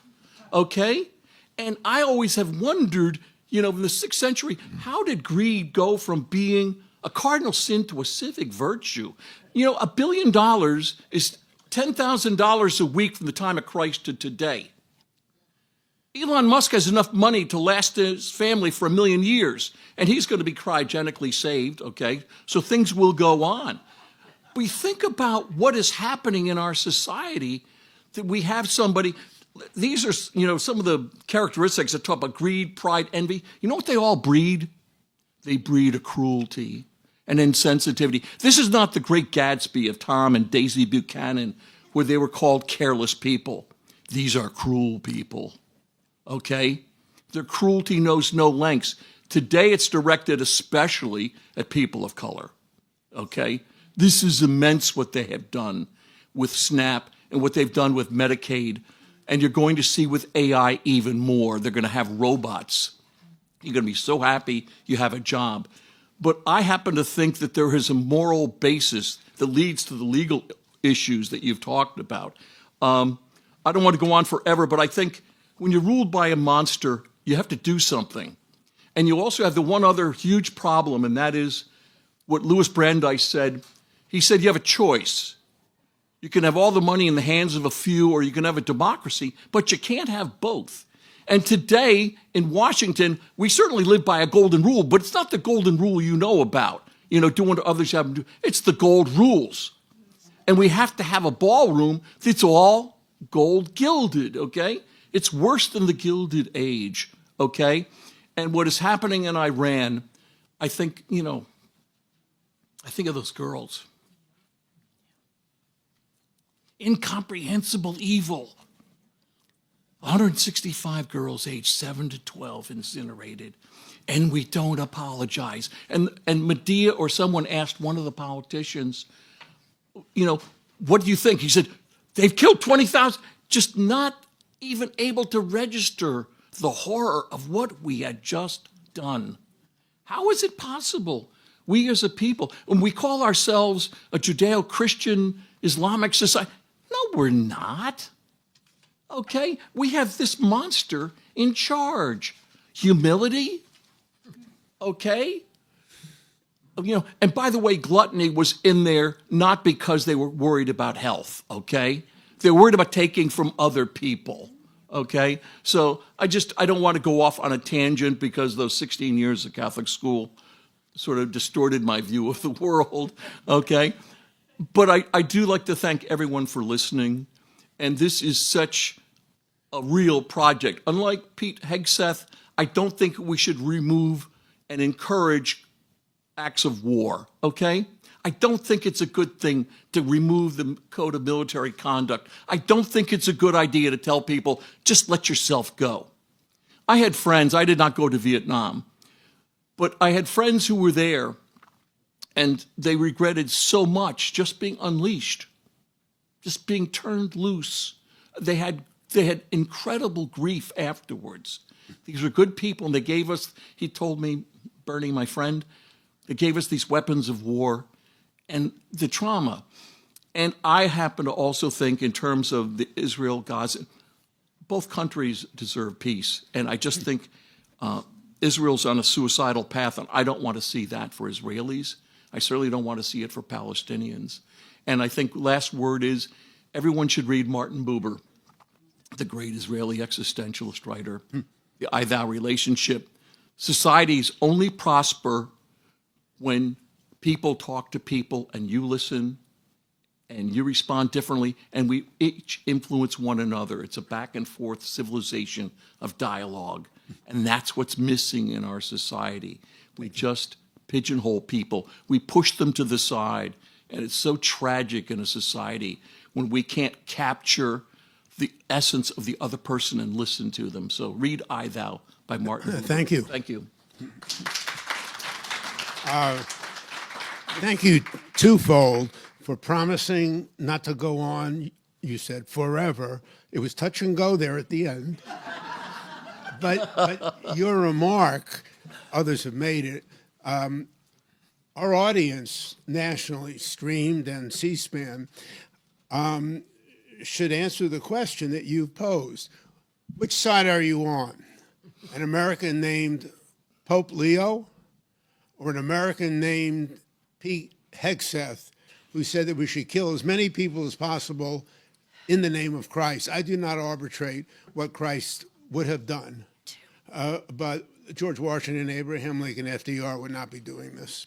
I'd like to ask, before any questions, is Jessica Denson hear me for her to make her remarks that will be audible? I absolutely hear you. Can you hear me? We can.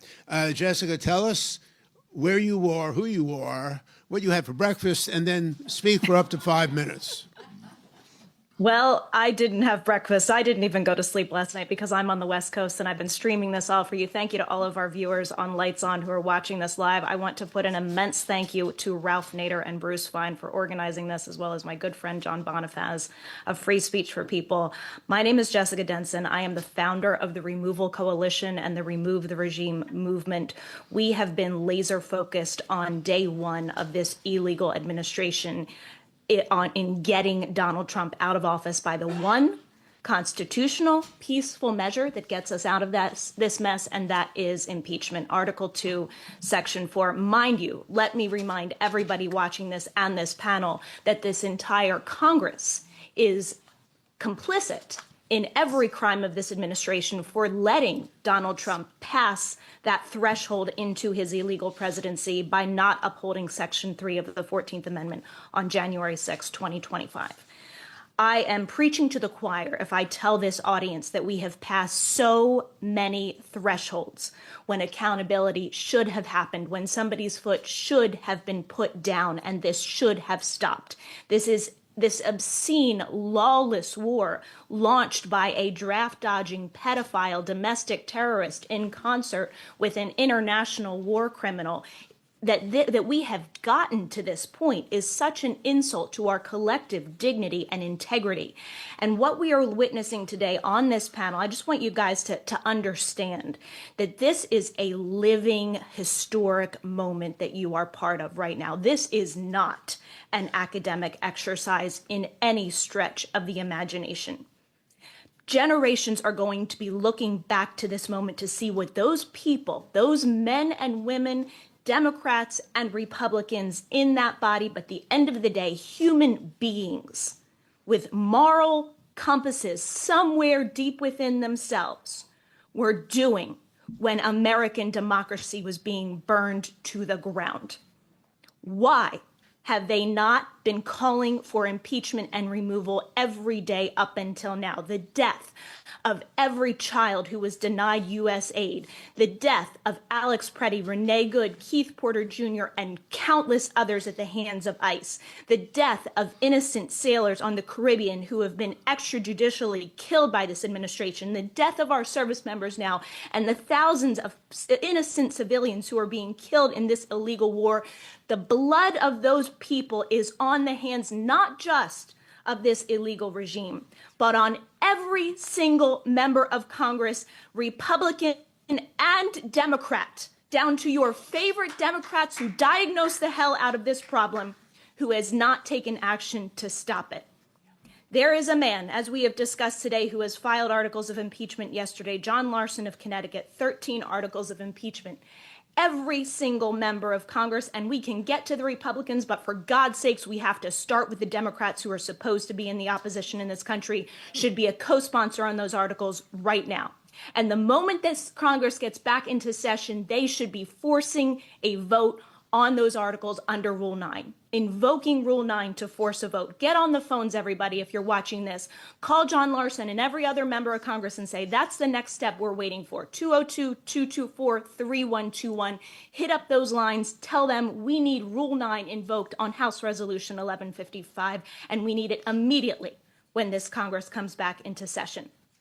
I want to tell you, I told you this is an academic, and our movement is not something that we just talk about. This is not words. We have proven results from our activism in partnership with allies like Free Speech for People and the many effective members of our coalition, including Citizens Impeachment. We have attained a 77% surge in support for impeachment between the previous forced votes filed by Representative Al Green. Imagine if everybody else in the activism space were as relentless and laser focused as we are on demanding the singular peaceful remedy to this crisis that we find ourselves in. Imagine if we were having those votes on a weekly or daily basis, how much progress we would be making. This is also a call to my fellow activists, to anybody out there organizing any kind of protest, and whatever your downstream issue is as far as how this lawless criminal regime is violating your rights. There is one constitutional remedy that is going to get us out of this, and it is impeachment, and we all need to be making this demand in one unified voice. If we were doing this, if the leaders of groups with much greater resources than I have in my 1 year on the ground of on-the-ground activism have, such as Leah Greenberg and Ezra Levin of Indivisible, were utilizing mass mobilizations of millions of Americans, not just to say no kings and have a day of solidarity and mutual aid, but to make a unified demand that the American people are demanding the immediate conviction and removal of this criminal regime. Can you imagine how that pressure would be translating to our members of Congress and the media? It is time for everybody in whatever space you are to step up. It is time for the people in this building that are watching this right now and that you're going to walk out into their offices and possibly see when you're walking down the hall to understand the onus that is on them for what is happening right now. And remember Nuremberg, when you understand that at this moment there are 3 times as many people in concentration camps in the United States of America as there were in Germany in 1939. This is real life, folks. We need action now. I am so, as I said, grateful and honored to be part of this panel. And thank you so much. Please join our efforts at removetheregime.com and removalcoalition.org. It is my great pleasure to be in this fight with you. And I know that if we are of one unified voice demanding impeachment and removal and don't let anyone, especially our allies, off the hook, we can get this done. Thank you, Jessica. We're grateful to you and the entire panel. Before concluding with a question. I just have a small amount of administrative work to do. Sorry if I upset you, but I forgot to introduce myself. I'm Mark Green, and over the last 56 years, I've done this and that. However, nothing I'm more proud of than on and off working with Ralph Nader. The time off he allowed me to leave to run and hold office and write books. But he is an exemplar with Bruce Fein of the civic virtue that has brought us all here today. In that spirit, I have to thank John Richard and the Center for Responsive Law for subpoenaing us today, to C-SPAN for your patriotic amplification.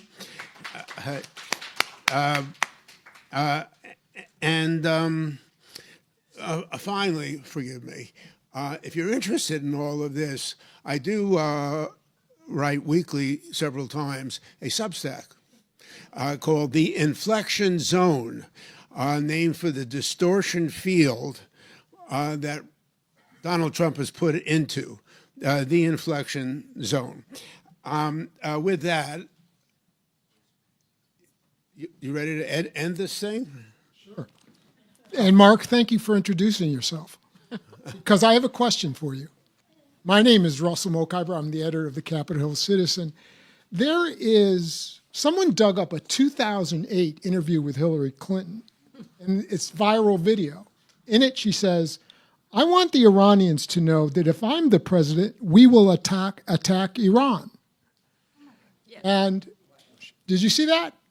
Ellen saw it too. She's a warmonger. There it is. Okay, now here's the question. I believe it's real. I don't think it's AI generated. I think it's real.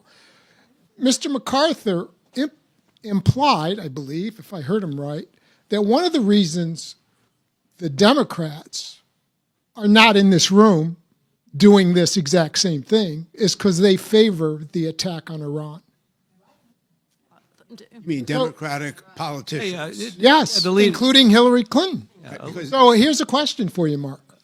A healthy proportion, not A healthy all proportion, of them. There's a yeah. split. So what is your thought on that?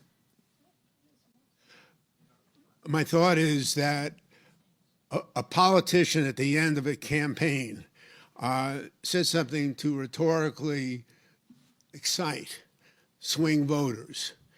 She shouldn't have done that, and I'm sure she regrets it today.